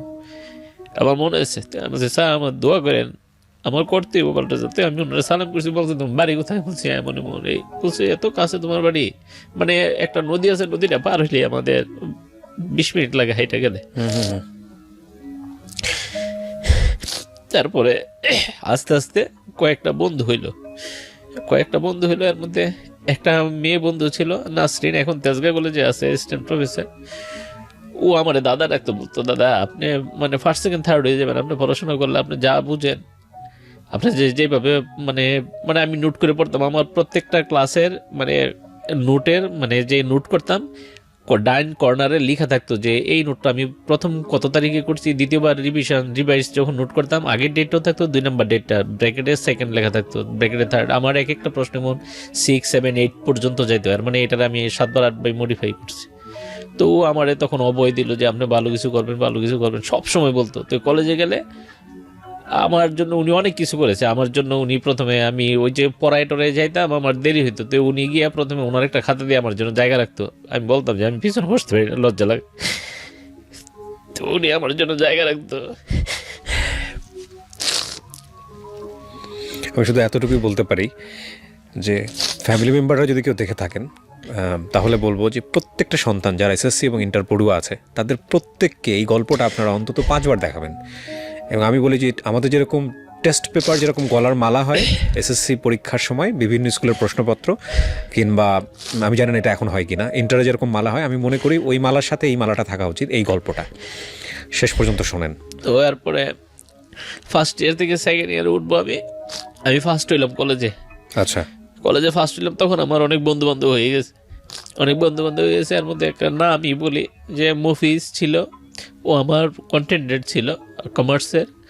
তারপরে আরও কয়েকজন ছিল, আব্বাস, ওই নাসরিন ম্যাডাম, মানে নাসরিন আপা। তারপরে সায়েন্সের অনেকগুলি ভালো বন্ধু ছিল আমার, মহিউদ্দিন, তারপরে আবুল কালাম আজাদ, মানবিকের ছিল আলমামুন। এক একজন এক এক জায়গায় টপ লেভেলে আছে এখন, মানে সবাই। তো আমি তখন তো ওই লজিন থাকি, তো আমি ওদেরকে বললাম যে আমি এইভাবে থাকি, আমার যদি মানে হোস্টেলে থাকতে পারি তাহলে তোমাদের সাথে থাকলে আমার আরও পড়াশোনার মানটা ভালো হবে। তো বললো যে এখানে তো সিট নাই, মানে আসলে সিট ছিল না, এখানে 12 জন থাকতো ওরা একটা হোস্টেলে। তো এর মধ্যে আমি যে বাড়িতে লজিং থাকতাম তাদের অবস্থা খুবই খারাপ হয়ে গেল। আমি নিজে দেখতেছি যে একটা অতিরিক্ত মানুষের যে তারা খাবার দিবে ওই ক্ষমতাটা তাদের নাই। তা আমি মানে একটু বিবেক তো আমার আছেই, যে আমি হয়তো পড়াই, তাদের পড়ানোর দরকার নেই, ছাত্রছাত্রীগুলি বেশি ভালো ছিল না। ও, তো তারা হয়তো ওই স্যার রিকোয়েস্ট করছে এই জন্য রাখছে আর কি। বুঝতে পেরেছি, হ্যাঁ। রাখছে। তো আমি, আমারই আর ক্লাসমেট ছিল, মানে 2 জনেরা ভাই বোন একসাথে পড়তো, দয়ালমণি আর কল্যাণী দত্ত। তো দয়ালমণি আমার বললো যে গৌরাঙ্গ তোর এত প্রবলেম, ওরা আবার প্রভাব প্রতিপত্তি, ওদের নিচে একটা ফার্মেসি আছে, 2 তলায় ওদের ফ্যামিলি থাকে, আর 3 তলায় দয়ালমণি থাকে। বলছে তুই আমার, ওর ছোট একটা বোন আছে অলকা, বলছে তুই অলকারে পড়াইস, আমাদের বাড়িতে তুই খাওয়া দাওয়া করিস, আমার সাথে থাকিস, তাহলে আমার পড়াশোনা হবে। তা আমি ওদের বাড়িতে থাকলাম। তো গ্রামে যাওয়া হয় আর কি, অনেক কিছু আমার জীবনে অনেকে জানে না, আজকে জানা উচিত। যে হঠাৎ ওই বাড়িতে তারা বললো যে তো ওই মামা ডাকতাম আমি দয়ালমণির বাবারে, টিস্যু নিতে পারেন নিচে থেকে, সমস্যা নেই। তো বললো যে বাবা তুমি বাড়িটা ছেড়ে দাও। তো আমি তৎক্ষণাৎ মানে আমি কি করব বুঝতে পারছি না, যে আমার খাওয়ার জায়গাটা বন্ধ হয়ে যাচ্ছে, কারণ আমার ফ্যামিলি মানুষের সাথে তখন কোনো যোগাযোগ নেই, শুধু আমার ভাই আর আমার মার খবর পাই আমি ওই রামচন্দ্রপুর বাজার, তো বড় বাজার যে বললাম, মানুষজন গ্রাম থেকে আসে, আমি শুনি মা কেমন আছে। তো আমি তখন ওই যে মফিজ, আজকে এখানে আসার আগে ওর সাথে আমার 1 ঘন্টা কথা হয়েছে ফোনে, 1 ঘন্টা 59 মিনিট। তো গ্রুপে ও অনেকেরই নিয়ে আসছে, কথা বললাম। তো মফিজ তোমার সিটটার মধ্যে আমারে দাও রাত্রে একটু থাকার জন্য, আমি দিনে দিনে বাইরে থাকবো, কলেজে পয়লা রাত্রে এসে তোমাদের সাথে থাকবো। তো বলছে তোমার খাওয়া দাওয়া, আমি বলছি আমার এক কাকাতো বোন ওই গ্রামে থাকে, আমি বলছি আমার কাকাতো বোনের বাড়িতে আমি খাওয়া দাওয়া করবো। আসলে ওই হোস্টেলে থেকে যে টাকা দিব খাবার, ওই টাকা আমার ছিল না।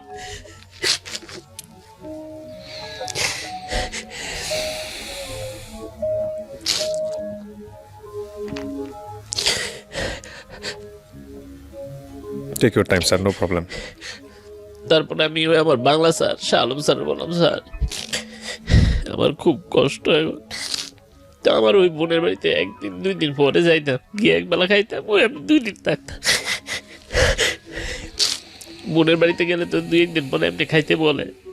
বোনেরা আবার অনেক পয়সার, অনেক মানে গ্রাম এলাকায় কোটিপতি।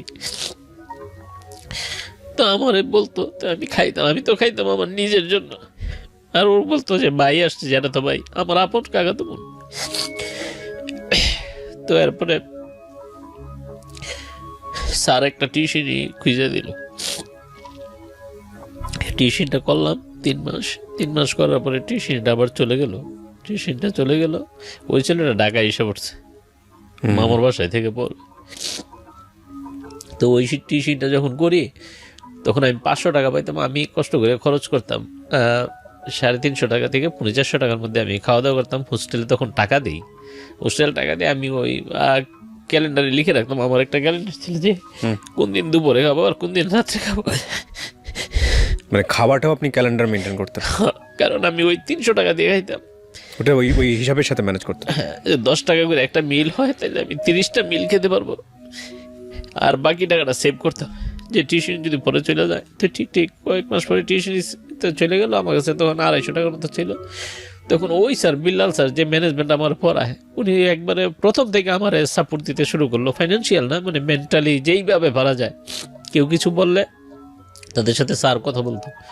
অনেক টিচাররাও ভালো চোখে আমার দেখতো না, টিচারদের ছোটো করতে যাচ্ছি না এখানে, ভালো চোখে দেখতো না, সায়েন্সের টিচাররা বিশেষ করে। তো এরপরে স্যার একটা টিউশনি ঠিক করে দিল। তখন আমি আমিননগর থাকি, গ্রামের নাম, আর টিউশনিটা হইলো কাঁঠালিয়াকান্দা, মাঝে রাস্তা হইলো 3 কিলোমিটার। তো আমি যাই, গিয়ে ওইখানে টিউশনিটা করি। ওইখানে ছেলেটারে পড়াইতাম আমি, আলিম। তো আমি ওরে পড়াই। আসলে স্যার জোর করে টিউশনটা দিছে, ও আসলে ছাত্র ভালো না, কিন্তু ওর ভাই একজন সিঙ্গাপুর থাকে, টাকা পাঠায়, বলছে তোর এত টাকা দিয়ে কি করবে, এই ছেলেটা একটু সাহায্য হবে, তুই পড় ছেলেটার কাছে। তা আমার একবারে আচার ব্যবহার ভালো দেখে ও বলছে যে স্যার আপনি পড়াইতে হইব না, এসে আপনার সাথে গল্প করেন, আমি তো ভালো ছাত্র না, তাও আপনি টিউশনটা করেন। তো 3-4 মাস পরে চিন্তা করছে না, টিউশনটা করা যাবে না, এমনি টাকা পয়সা নিয়ে। ও আসলে বুঝে না, এইটা পরে এইটার অঙ্ক ও বুঝে না, 9-এ উঠছে, কিচ্ছুই বুঝে না। তো পরে ওই 4 মাস টিউশনি করতে গিয়ে আবার আরেকটা নতুন অভিজ্ঞতা হইলো। তখন 98 সালে বন্যা হয়। তো বন্যা হয়, এখন ওই গ্রামে যাইতে হয়, নৌকা দিয়ে যাইতে হয়, 2 টাকা দিয়ে নৌকা দিয়ে যাইতে হয়। তা আমি যাওয়ার সময় ও আমার প্রায় বলতো, স্যার আপনি ওই পোটলার মধ্যে গিয়ে, আমি যাওয়ার সময় গামছা নিয়ে যেতাম, যাওয়ার সময় নৌকা দিয়ে যেতাম, আসার সময় 7টায় আসতাম। মানে ওই 2 টাকা 2 টাকা সেভ করার জন্য 30 দিনে 60 টাকা সেভ হবে, আমি 6 দিন খেতে পারবো। What a story, what a story. তারপর কলেজে যখন ফার্স্ট হওয়া শুরু হইলো, সেকেন্ড ইয়ার উঠছি, ফার্স্ট ইয়ার প্রি টেস্ট পরীক্ষা ফার্স্ট হয়েছি, তখন কলেজ থেকে সিদ্ধান্ত নিল যে ওই কলেজের সিস্টেম হইলো যে যারা ব্রিলিয়েন্ট তাদেরকে কলেজ টাকা দেয়, কিন্তু আমার তো টাকা দিত না, কারণ আমি তো ড্রপ আউট স্টুডেন্ট ভর্তি হয়েছে, জন্য আমার টাকা দিত না। তো এরপরে ওই বিল্লাল স্যার রিকোয়েস্ট করছে যে ও এত ভালো করে, তাহলে ওর চেয়ে খারাপ যারা, ওরা যদি টাকা পায় তাহলে ও কেন পাবে না। তো এরপরে কলেজ থেকে সিদ্ধান্ত নিল যে আমার 550 টাকা দিবে। তো তখন আমার মোটামুটি খাওয়ার একটা নিশ্চয়তা হয়ে গেল যে আমি এই টাকাটা তো পাবো। তারপরে সেকেন্ড ইয়ার উঠে তখন আমি পড়া শুরু করলাম। ওই যে আগে তো 10 ঘন্টা পড়তাম, হোস্টেল আইসে, ওই হোস্টেলটার নামই মেরিট হোস্টেল। ওই আমিননগরতে চলে আসলাম, এটা বাজার বলে, বাজারের হোস্টেল, মেরিট হোস্টেল। চক্রান্তের কি ফেয়ার দেখেন, ওই আমার মামা যে সন্ন্যাস ধর্ম গ্রহণ করেছিল, মামার যেই দোকান, মামা যেই রুমে পূজা দিত, ওই রুমটা আমার পড়ার রুম, যে মামা আমার মারে আইনা বাড়িতে দিয়ে গেছে। মামার যেই দোকান ছিল, ওই দোকানটা হইলো হোস্টেল। ওই দোকানের মামা যে দোকানে পূজা দিত, যে রুমটার মধ্যে, ওই রুমটা হইলো আমার রুম। ওই কলেজের আবার সিস্টেম ছিল, যারা কমার্সে ফার্স্ট হইতো তাদের জন্য ওই রুমটা। আচ্ছা, আমি ওই রুমটা পাইলাম। তা আমার মার সাথে একবার দেখা করতে বলছে যে এটা ঈশ্বরের হয়তো লীলা খেলা। আমি 2 বছরে আমি 2বার আসছি, রামচন্দ্রপুর থেকে রামকৃষ্ণপুর, হেঁটে আসতে 20 মিনিট লাগে। একবার আসছি, খবর পাইছি মা একটু অসুস্থ, দেখতে আসছি। আরেকবার আসছি, আমাদের এপ্রিলের 2 তারিখ বৃহস্পতিবার পরীক্ষা আরম্ভ হয়েছে, 1 তারিখ মার সাথে দেখা করতে আসছিল। এর আর দেখা করতে পারেন? আমি দেখা করতে পারিনি, মানে আমি পড়াশোনা করতাম, আর একটা টেনশন ছিল, লজ্জায় আসতাম না। আসলে আবার ভাই আমার সাথে কথা বলতো না, এত খারাপ একটা সম্পর্ক ছিল। আপনার ওই সময়টাতে কি কোনো চিন্তা ছিল যে এইবার যদি কোনো দুর্ঘটনা ঘটে আপনি কি করবেন, নাকি ওরকম কোনো চিন্তাই করেননি মাথায়? না, আমি তখন চিন্তা করছি যে আমি এমন কিছু একটা করব, মানুষ যেন সারা জীবন মানুষ মনে রাখে, এই কলেজ যেন আগামী 100 বছর আমার নিয়ে কথা বলে। সেকেন্ড থট কোনো চিন্তাই দেন না, কোনো চিন্তা নেই। মানুষের লক্ষ্য এরকম হওয়া উচিত। মানে আমি তো বলি মানুষের যে আমাদের হিন্দু ধর্মে একটা কথা আছে যে যখন অর্জুন ইয়ে করে ওই যে লক্ষ্য তীরের, লক্ষ্য হ্যাঁ। বান নিক্ষেপ করে, তখন বলছে সবার দুর্যোধন দুঃশাসন সবার বলছে যে ওই গাছে টিয়া পাখির যে টিয়া পাখির চোখ না, চোখের মণি লাগাইতে হবে তীর দিয়ে। তো সবার জিজ্ঞাসা করছে টিয়া পাখি দেখো, প্রথমে বলছে দেখি, বলছে মারে লাগে না। আর অর্জুনের বলছে দেখো, কয় না কোনো টিয়া পাখি তো দেখা যায় না। বলছে দেখো না ওইখানে আকাশ, নীল আকাশ, বলছে আকাশ টাকাশ কিছু দেখে না। বলছে একটা বট গাছ চোখে পড়ে না। বলছে একটা টিয়া পাখি, কয় চোখে পড়ে না। বলছে ওইখানে একটা কালো চোখ আছে, কয় চোখে পড়ে না। কয় তোমার চোখে কি পড়ে? কয় তিল, কেমন জানি একটা কালো একটা তিলের চিহ্ন আছে। What is the focus? Focus আরো সহজ করে বলি, এই যে ক্যামেরাতে যারা আমাকে দেখছেন, এই যে আমি ফোকাস, 4-5টা ব্লার, এটা হচ্ছে ফোকাস। তো জীবনে লক্ষ্যটা সেরকম এরকম হওয়া উচিত যে আমার টার্গেট হচ্ছে এটা, বাকি সব কিছু ধোঁয়াশা। হ্যাঁ। তো আমি পড়া শুরু করলাম। ওই মেরিট হোস্টেল আইসা আমি 16 ঘন্টা পড়া শুরু করলাম। তখন তো আমার টিউশনই নাই, লজিং বাড়িতে পড়ানো নাই, কিছু নাই, শুধু কলেজ আর পড়াশোনা। আমি রাত্রে 2:30 থেকে 4টা 1.5 ঘন্টা ঘুমাইতাম। আমি 16 ঘন্টা পড়া শুরু করলাম। এবং প্রিটেস্ট পরীক্ষার পরে এগুলি শুধু ওই হোস্টেলে যারা ছিল তারা আমার বন্ধুরা হয়তো দেখছে বা শুনছে, আমি 22 ঘন্টা পড়েছি। 22 ঘন্টা পড়েছি। সবাই পড়তো ওই হোস্টেলের, সবাই পড়তো, আমি সবচেয়ে বেশি পড়তাম যে আমার কিছু একটা করতে হবে। এর মধ্যে আমার ছোট ভাই কিন্তু ইন্টারমিডিয়েট পরীক্ষা দিয়ে দিল। আমি যখন সেকেন্ড ইয়ারে পড়ি, আমার ছোট ভাই ইন্টারমিডিয়েট পরীক্ষা দিয়ে দিল। আমার ছোট ভাই 7th প্লেস করলো, মানে কমার্স থেকে। ও মেট্রিকে স্ট্যান্ড করতে পারে না আর্টস থেকে। কুমিল্লা বোর্ডে, কুমিল্লা বোর্ড হয়েছে, কুমিল্লা বোর্ড ছিল তখন, আচ্ছা, চিটং ছিল না। ওকে। তো 786 পাইছিল, ও মেট্রিকে স্ট্যান্ড করতে পারে নাই। আচ্ছা, মানবিক থেকে পরে গিয়ে 2 নম্বরের জন্য ইন্টারমিডিয়েট গিয়ে সে 7th স্ট্যান্ড করে ফেললো। Very good. তো তখন আমার নিজের কাছে মনে হইলো যে আমি বড় ভাই হিসেবে আমার 6th হইতে হবে, 5th হইতে হবে, মানে 7th হলে হবে না, 7th হইলে হবে না, আস্তে আস্তে টার্গেট আমার বাড়ছে। তো নিতাই রেজাল্টটা দেওয়ার পরে নিতাই আমার সাথে একদিন দেখা করতে আসছে, বলছে আমি যদি 7th হইতে পারি তুই ফার্স্ট হইতে পারবি, শুধু একটু পড়া যা। এবং আমার জীবনে আমার জন্য ও যা করছে এগুলি হয়তো আমি ওর ঋণ শোধ করতে পারবো না। আমার প্রত্যেকটা বইয়ের 30টা গাইড বই ছিল, ওর বন্ধু বান্ধব থেকে সব গাইড বই সংগ্রহ করে আমার দিছে, যে কোনো পড়া যেন না থাকে, যে তুই পারস না, সব পড়ে শেষ করে দে। তো আমি এগুলি দিয়ে নোট টুট করে সব কিছু আমি নিজে পড়তাম। প্রত্যেকটা সাবজেক্টের আলাদা আলাদা নোট ছিল আমার, আলাদা আলাদা প্রশ্নের আলাদা আলাদা আবার ব্যাচ ছিল, যে এইগুলি ব্যাকডেটেড, এইগুলি আপডেটেড। তারপরে মোটামুটি প্রিপারেশন নিলাম, সবাই সব কিছু হয়েছে। তখন ওই কুমিল্লার মোটামুটি নাম করা কলেজ ছিল ভিক্টোরিয়া কলেজ, তারপরে ওই চাঁদপুর পুরানবাজার কলেজ, আরও কয়েকটা কলেজ যেগুলি স্ট্যান্ড করতো, তখন তো স্ট্যান্ড ছিল, 20 জন স্ট্যান্ড করতো। তো একদম মজিদ স্যার, আমাদের প্রিন্সিপাল, আমার জীবনের অনেকের অবদান, এই মজিদ স্যারের অনেক অবদান। উনি যদি আমার ওই 8 মাস টাকা না দিত, হয়তো তখন আমার এই স্ট্রাগল করতে হইতো, খাওয়ার জন্য চিন্তা করতে হইতো। তো আজকেও আমার বন্ধুদের সাথে শেয়ার করতেছিলাম। তো আলমা মুঞ্জে, ও জয়েন্ট ডিস্ট্রিক্ট জাজ কিশোরগঞ্জে, বলতেছে গৌরাঙ্গ এখন বুঝি যে আসলে তখন তুমি খাইতা না, বলতা যে ডাক্তার তোমার না করছে সকালে খাইতে, আমি কোনোদিন সকালে খাইতাম না। সকালে খাওয়ার সময় আমি বাইরে চলে যেতাম, কারণ ওরা খাবে, ওদের তো খারাপ লাগবে যে আমি খাইতে পারি না। তো মজিদ স্যার তখন আমার টাকা দিল, ওই টাকা নিয়ে তো আমি টেনশন ছাড়া পড়াশোনা করতে পারছি। তো উনি একদিন কুমিল্লা থেকে আসলো, আইসা বলছে আজকে আমাদের সব ভালো কলেজের প্রিন্সিপালদের মিটিং হয়েছে, বলছে ভিক্টোরিয়ার একটা ছেলে নাকি ফার্স্ট হবে।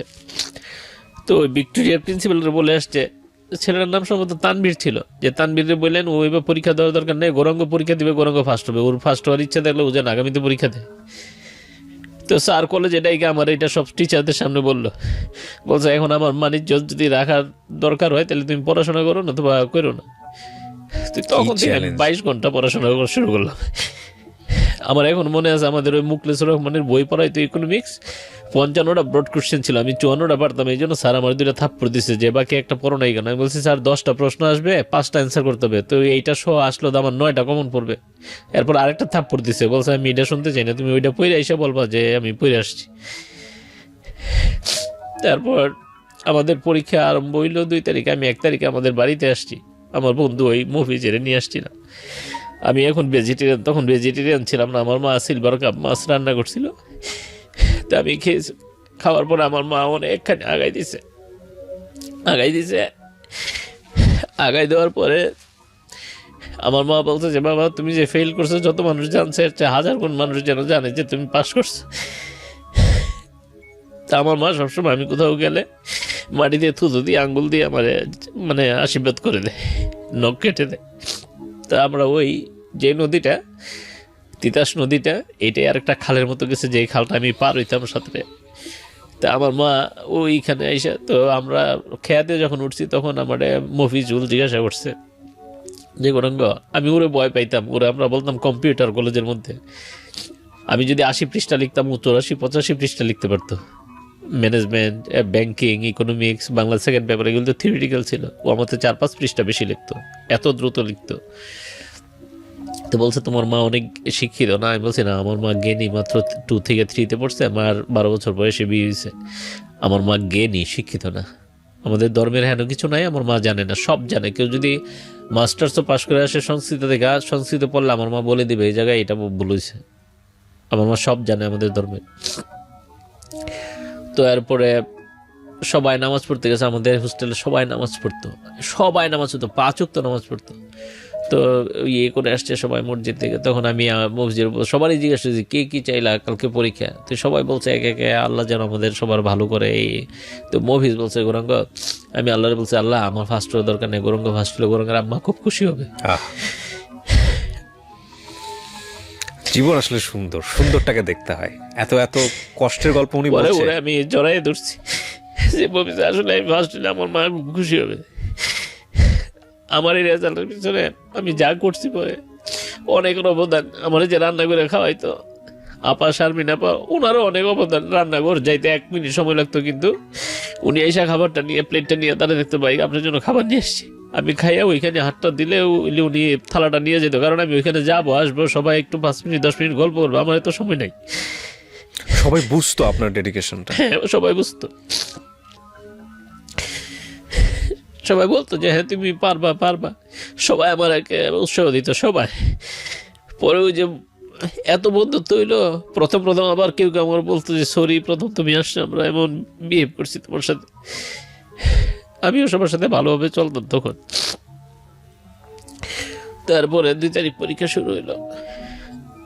কোন সালের 2 তারিখ? 1999 সালের 2 এপ্রিল, বৃহস্পতিবার। আচ্ছা। বুধবারে প্রচন্ড জ্বর হয়েছে। জ্বরে আমাদের কলেজের চাল উড়াই নিয়ে গেছে। এরপরে পরীক্ষার হলে গিয়ে দেখি কি আমার একবার পিছনে বেঞ্চে সিট পড়ছে। তো ইংরেজি পরীক্ষা ছিল ফার্স্ট পেপার। তো পরীক্ষা দিতেছি, আমার এমন কান্না। তো আমার যে ম্যাজিস্ট্রেট, ওনার বাড়ি 14 গ্রাম, উনি বলছে যে বাবা একটু বয়স্ক, বাবা কাঁদো। আমি বলছি স্যার আমি ফার্স্ট বেঞ্চে বসে পরীক্ষা, আমি পিছনে বেঞ্চে পরীক্ষা দিতে পারি না। তো উনি আমার ওইখানে ফার্স্ট বেঞ্চে নিয়ে দিছে, আর ওই ফার্স্ট বেঞ্চে ছেলেরা পিছনে বেঞ্চে নিয়ে দিছে। তো এরপরে আমি পরীক্ষা দিলে উনি যেদিনে আসতো আইসা আমার সামনে দাঁড়িয়ে থাকতো, আমার মাথায় হাত বোলাই দিয়ে দিত। ম্যাজিস্ট্রেট।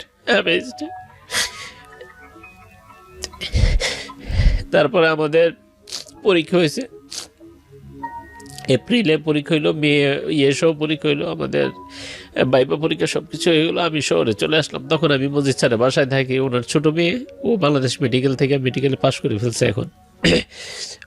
ওরে আমি পড়াইতাম, ও ক্লাস তখন 8-এ পড়ে। আমি স্যারের বাসায় থাকি, খাই, আর ওরে পড়াই 2 বেলা।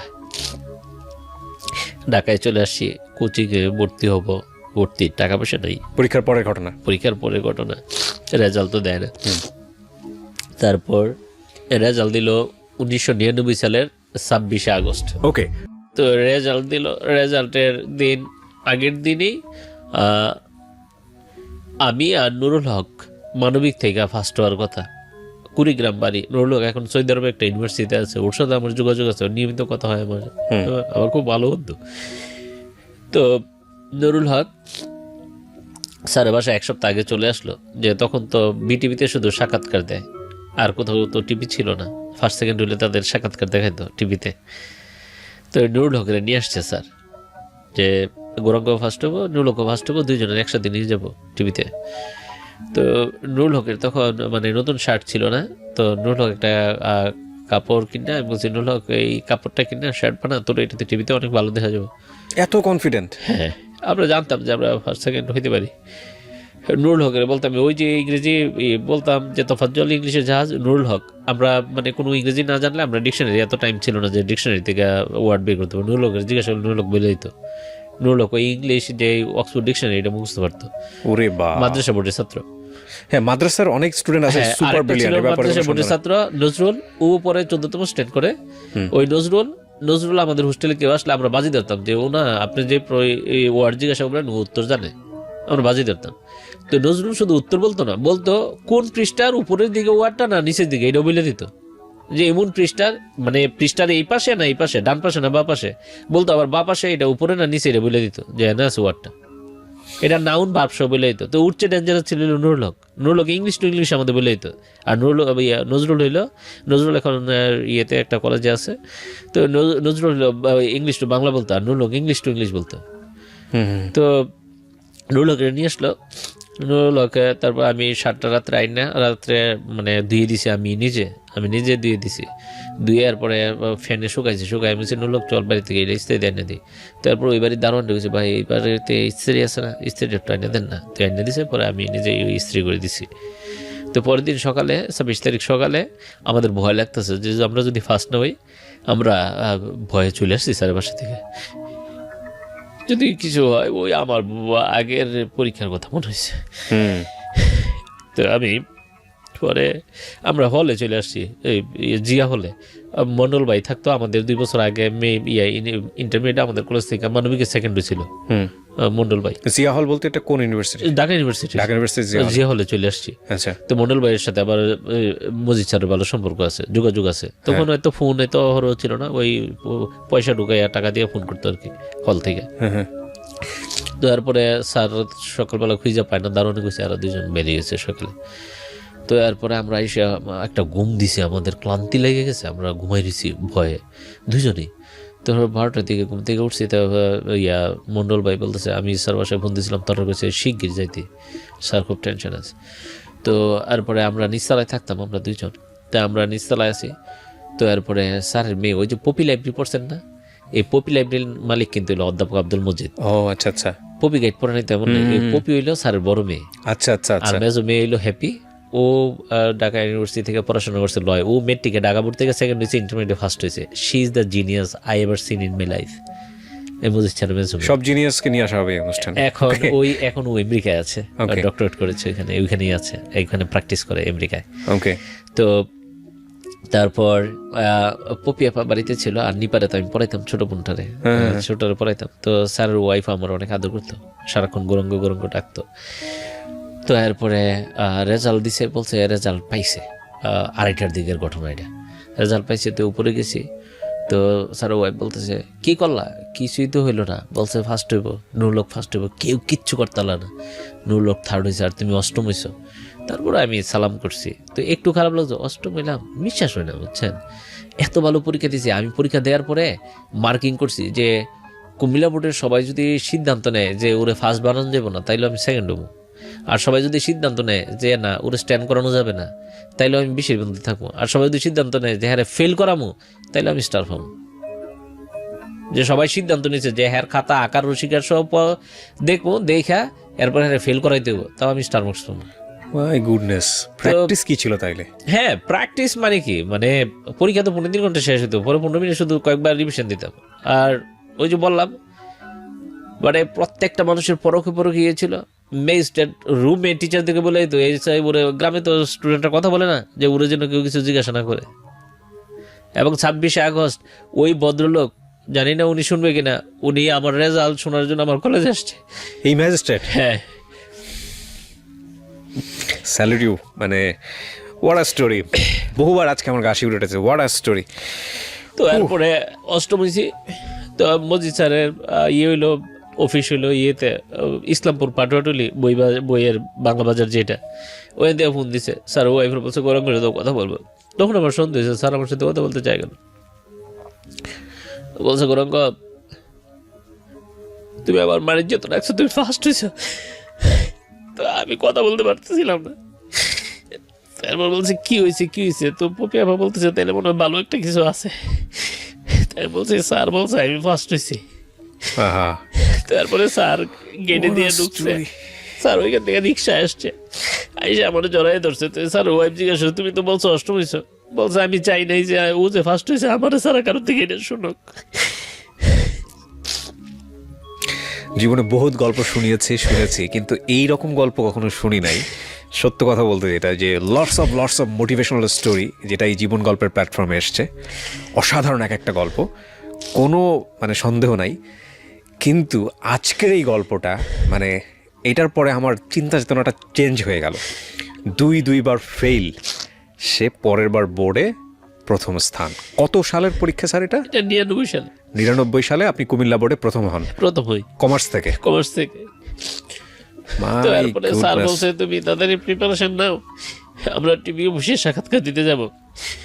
তাই বলছি স্যার আমার বোনের বাসা থেকে, তো স্যারের বাসায় আমার তেমন কাপড় চোপড় ছিল না, আমি ফার্স্ট হইতে পারি এটা ভাইবা ওই নাসরিন আপু আমার বলছিলাম সুন্দর একটা শার্ট কিনেন, ওইটা পরে যায়।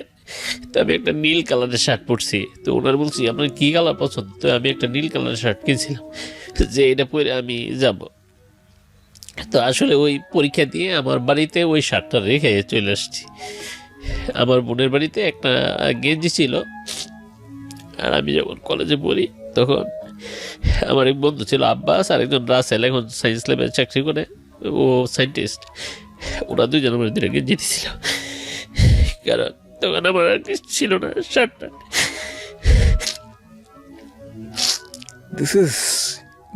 দিস স্টোরি মানে এই জন্যই বোধহয় বলি যে জীবন নাটকের চেয়ে অনেক অনেক বেশি নাটকীয়। নাটক সিনেমাতে এগুলা সম্ভব না আসলে। আমি এখন বলি আমার ওয়াইফ প্রায় জিজ্ঞাসা যে এতগুলো শার্ট একসাথে, আমার কলিগরাও বলে তুমি এতগুলো শার্ট একসাথে বানাও, পরা হয় না।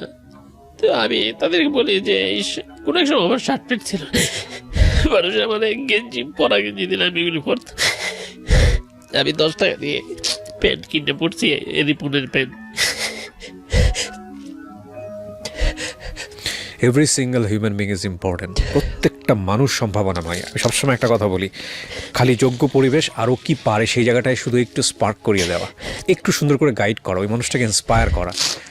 প্রত্যেকটা মানুষ সম্ভাবনাময়। যারা জীবনে ফেল করেন তারা ফেলটাকে একটা অ্যাসেট করতে পারেন সুপার সাকসেস দিয়ে। আজকের স্টোরিটা হচ্ছে এটা। এবং আমি তো বললাম যে প্রত্যেকটা পরীক্ষার আগে অন্তত এই গল্পটা যেন কেউ একবার দেখে নেয়, যে কোনো পরীক্ষার আগে এই গল্পটা একবার দেখে শুনে তারপরে যেন সে মন স্থির ঠিক করে যে না, এবার আমাকে পারতে হবে, গৌরাঙ্গদার মতো পারতে হবে। কারণ গৌরাঙ্গদার গল্পটা কিন্তু এইখানে পুরো লাইফটা চেঞ্জ হয়ে যায়। এবং এরপরে কি হয়েছে এবং গৌরাঙ্গদা বাংলাদেশে আজকে কত বড় অ্যাসেট, সেগুলো আমরা সামনের দিকে গেলে বুঝতে পারবো। জি, তারপরে কি হলো? তো এরপরে আমি আমার বোনের বাড়িতে যাই, আমার বোন দনিয়া থাকে, ওইখান থেকে গেছি। যাওয়ার পরে আমার বোনের না আমি বলতে পারতেছি না যে আমি ফার্স্ট হয়েছি, কান্না আসতেছে। তো আমার ভাগিনা মেজদিদির বড় ছেলে নিলয়, ডাকনাম জনি, আমার মা ডাকে বিষ্ণু। কত মার্কস পেয়েছিলেন আপনি? আমি 794 পাই কমার্স থেকে। 794? হ্যাঁ, 794 পেয়ে ফার্স্ট হয়ে যান? ফার্স্ট হয়ে যাই 794 কমার্স থেকে, কারণ কুমিল্লা আর যশোর বোর্ডে সবচেয়ে কম নাম্বার উঠে, নাম্বার দিতে চায় না। কারণ ওই আমার ছাত্র স্যার সবসময় বলতো, ওই বাংলা স্যার গ্রামের যে স্কুলের স্যার বলতো গৌরাঙ্গ, উনি ঢাকা বোর্ডের ছাত্র। মার্কস আমি পেয়েছি, কারণ ওই ছাত্র স্যার আমার বলতো যে গৌরাঙ্গ, কুমিল্লা বোর্ডের টিচাররা যখন খাতা দেখে, আমি একজন টিচার, খাতা দেখার সময় মনে করে এই ছাত্রদের নকল করে লেখছে, নকল করে লেখছে, কত দোষে 2 দিয়ে ফেলা রাখো। আর ঢাকা বোর্ডে যখন একটা ভালো লেখা দেখে, চিন্তা করে এটা হয় নটর ডেম অথবা বিকর্নেসের স্টুডেন্ট, দেওয়া যাবে নাম্বার কম দিচ্ছে, পরে এই খাতা রি এক্সামিনেও আমার চাকরি লিয়ে টানাটানি, এই জন্য ওইখানে ফুল মার্কস দেয়। আর এইখানে সব সুরের দল সব এইখানে খাতা দেখে হইলো এই তো নকল করে লেখছে, কি নাম্বার দিবি, নাম্বার দেয় না। তা আমি ছাত্র স্যারের সাথে যখন দেখা করি, আমি বলছি স্যার আমার যদি এক কাটা ছিঁড়া করে একবার শেষ করে ফেলে, সবাই একসাথে বইসা যদি সিদ্ধান্ত নেন, আপনি যে বলছিলেন যে সবাই নাম্বার দেয় না, তারপরে আমার কিন্তু স্যার 800 নম্বরের নিচে দিতে কষ্ট হবে, 800 আমি পাবোই। বলছে এই পর্যন্ত তো কুমিল্লা বোর্ডে 800 কেউ পায় না, হাইস্ট তো 791, তাহলে তো তুমি ফার্স্ট নিশ্চিত হবা। আমি বলছি হয়তো হইতে পারি। তো এরপরে আমি আমার বোনের বলতে পারি না, তো আমার বাইক না বলতেছে মামা ফেল করছে। তো ওই যে কাঁদতেছি, বলতে পারতেছি না, ও বলছে যে মামা তো আবার ফেল করছে। তো আমার বোনের বললাম, তো আমার বোন আমার জড়াই দিলে খুব কাঁদতেছিল যে যাক হয়েছে। তো ওই যে আমার ভাই বললাম যে মোটিভেশন এটাও একটা ছিল যে আমার খাইতে দেয় নাই, একটা কিছু করবো যে। তো ওই ভাই তখন গ্রামের থেকে, তখন এই ফোন টোন ছিল না, ওই এন্টিনা দিয়ে গ্রামের থেকে ফোন করতে হইতো 10 টাকা মিনিট। আমার বোনের পাশের বাসায় একজনের ফোন দিছে যে আমি আসলেও যেন টিভি অফিসে যায়। তো আমি আইসা স্যারের বলছি, স্যার আমি আমার ওই বড় ভাইরে নিয়ে যাব। তারপরে ভাই আসছে, তো 8:30টার সময় আমি যাইতে পারি নাই। তা আমার 10টার সময় আমার দেখাইছে। তো আমার বড় বোনের বাড়িতে গেছি, তখন আমার মা ওই আমার বলছে, তুমি কি করছো? তোমার মা দেখা খবর দেখা সেন্সলেস হয়ে গেছে। কারণ আমার মা অনেক খুশি হয়েছে। আর পরে ওইখান থেকে ঢাকায় ছিলাম। তো ঢাকা আমি তখন ওই সানরাইজে কোচিং করতাম। আমার টার্গেট ছিল আইবিএতে পড়াশোনা করবো, যেহেতু আমি ম্যাথসে ভালো। মার সামনে প্রথম গেলেন কখন? মার সামনে ওই শুক্রবারই চলে গেছি। তারপর গিয়ে মার সাথে দেখা করছি। বৃহস্পতিবার রেজাল্ট দিল, শুক্রবারই চলে গেছি আমি। এটাই তো জীবনের সবচেয়ে বড় পাওয়া। হ্যাঁ, তো মা অনেক খুশি, আমি এখনো আমার মার সাথে থাকি। আপনি লাকি, আপনার মা এখনো আছেন দুনিয়াতে। হ্যাঁ, আমি আজকে আমার মা বারবার বলতেছিল, বাবা যাবো, আমি বলছি একটা ভালো কাজে যাচ্ছি। বলছে আচ্ছা, আমি আমার মার সাথে থাকি। মাশাআল্লাহ মাশাআল্লাহ। তো যেটা বলছিলেন যে আপনি টার্গেট করলেন আইবিএতে পড়বেন। হ্যাঁ, তো আইবিএতে বড় টার্গেট করছি, সানরাইজে কোচিং করতাম। তো 3,500 টাকা ভর্তি হইতে লাগে, তো 3,500 টাকা নাই। তো আমি মজিদ স্যার বলছি, স্যার বলছে ঠিক আছে আমি ভর্তির টাকাটা দিব। তো স্যার মেয়ের পড়াই খাই, স্যারের বাসায় থাকি, তো স্যার আমার ভর্তির টাকাটা দিছে। তো তখন আমি রেজাল্ট কিছুদিন পরে আমি চলে যাই আমার মেজ দিদির বাসায়, ওইখান থেকেই কোচিং করি। তো পরে আইবি এর রেজাল্ট দিল, আইবিএতে চান্স পাই নাই। তখন চিন্তা করলাম যে আমি নর্থ সাউথে পড়ে ফেলবো। কারণ নর্থ সাউথ তখন নর্থ সাউথ ইস্ট ওয়েস্ট এই ইউনিভার্সিটিগুলি তখন তো নতুন হয়েছে। ওরা ফার্স্ট সেকেন্ড যারা তাদেরকে মানে ফুল ব্রাইট স্কলারশিপ দিত। তো ওইখানে আমি গেলাম ভর্তিতে। আমি যশোর বোর্ডের ফার্স্ট রবিউল আজাদ, সেকেন্ড রবিউল, ঢাকা বোর্ডের ফার্স্ট হইলো ওয়াসিম, সেকেন্ড হইলো রাজীব। ফার্স্ট সেকেন্ড ওয়াসিম আর রাজীব হইলো সিটি কলেজের ছাত্র। দে আর জিনিয়াস অ্যাবসলিউটলি। তারপরে ওয়াসিমের সাথে ভালো একটা বন্ধুত্ব হলো, বলছে ওরকম চলো। তো ও আবার ম্যাথসে খুব ভালো, বলছে চলো আমরা আমরা ভালো রেজাল্ট করবো এখান থেকে। তো এরপরে আমার মা আবার বুঝাইলো যে না ওইখানে পড়ো না, গ্রামের মানুষ বলছে তুমি নাকি প্রাইভেটে পড়বা, ওইখানে খারাপ হয়ে যায় মানুষ, তুমি একবার তো এমন একটা দুর্নাম কামাইছে, আর এগুলি করার দরকার নেই। তখন আমার মা আমার বোনের বাসায় থাকে, আমার বুঝাই সুঝাই এটা বললো। তখন আমার হাতে সময় নেই, ঢাকা ইউনিভার্সিটি ভর্তি পরীক্ষার আর 20-25 দিন বাকি আছে। তো আমি তখন একটা ডিলেমার মধ্যে পড়ে গেলাম, যে যেহেতু চিন্তা করলাম যে প্রাইভেটে পড়বো, এখন আবার পড়তে পারবো না, তাহলে তো আরেক সমস্যা। তো প্রিপারেশন নেওয়া শুরু করলাম। তখন ইউসিসি, এখন যে ইউসিসি আছে আর কি, ইউনিভার্সিটি কোচিং সেন্টার, এটার যে মালিক টিটু ভাই আমার জীবনে অনেক হেল্প করছে।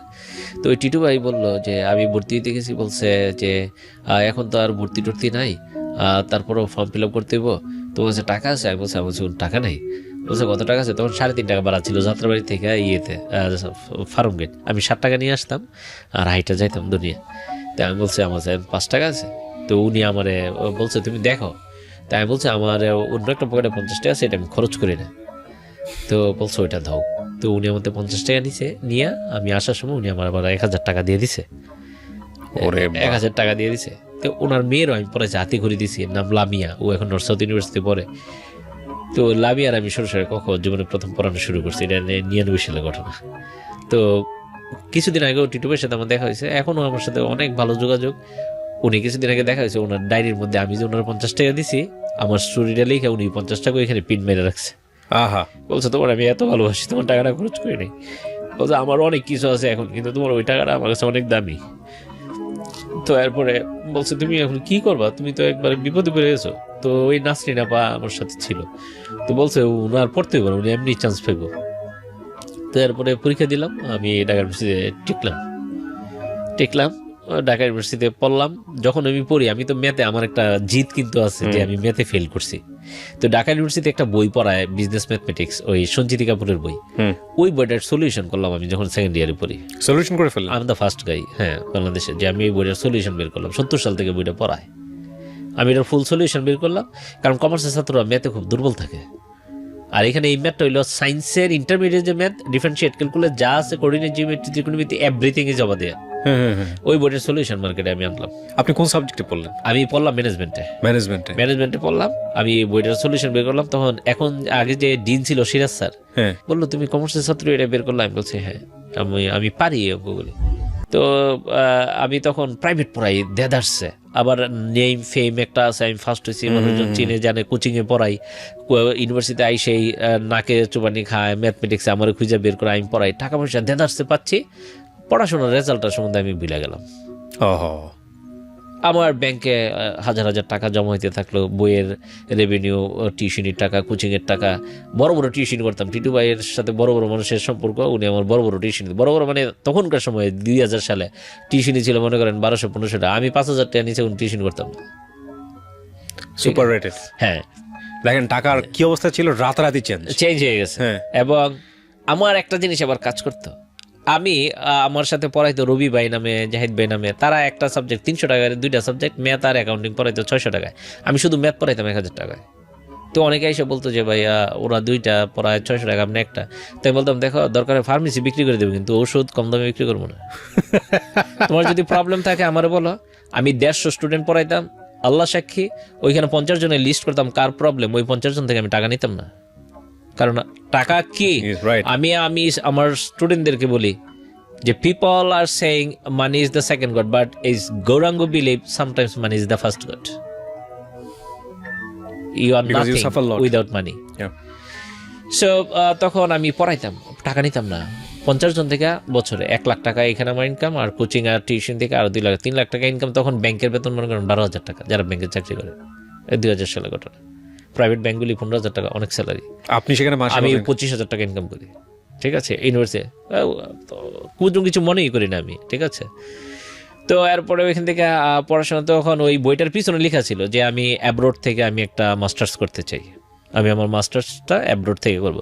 তো ওইখানে আবার অনেকে টিপ্পনি মারতো, ও তো বাইরে পড়াশোনা করবো, ও আমাদের সাথে যায় না, ও আমাদের সাথে চলে না। এই জন্য আসলে ব্যাপারটা এমন ছিল না। আমি সারাদিন কোচিং টিউশন এগুলো নিয়ে ব্যস্ত থাকতাম, ক্লাস টাইমে শুধু ক্লাসটা করতে আমি ওইখানে যাইতাম। তো এই জন্য সবাই আমার অন্যভাবে নিত আর কি ব্যাপারটা। আর আমি ভর্তি হইলাম না, আজাদ আর রবিউলও ভর্তি হলো না, ওয়াসিম রাজীব ভর্তি হয়ে গেল নর্থসাউথে। আচ্ছা, আমি যখন 3rd ইয়ারে 1st সেমিস্টার পড়ি, ওয়াসিমের তখন বিবিএ শেষ। আমি যখন 4th ইয়ারে 2nd সেমিস্টার পড়ি, ওয়াসিমের তখন এমবিএ শেষ। কমার্স ফ্যাকাল্টিতে তো বোধহয় সেশন জটটা তেমন একটা নাই। সেশন জট নাই, কিন্তু ওরা তো ওই যে 3 মাস 4 মাসের সেমিস্টার, তাড়াতাড়ি বেশি কোর্স নিতে পারে। ঢাকা ইউনিভার্সিটিতে 4টা কোর্স করে আপনি নিতে, বেশি নিতে পারবেন না, ইচ্ছা করলো নিতে পারবেন না। এর মধ্যে ওই শামসুন্নাহর হলে একটা ঘটনা হয়েছিল, ওইখানে 2001 সালে 96 দিন বন্ধ ছিল ইউনিভার্সিটি। এরপরে আবার তত্ত্বাবধায়ক সরকারের জন্য 3 মাস 4 মাস বন্ধ ছিল, সেনাবাহিনী।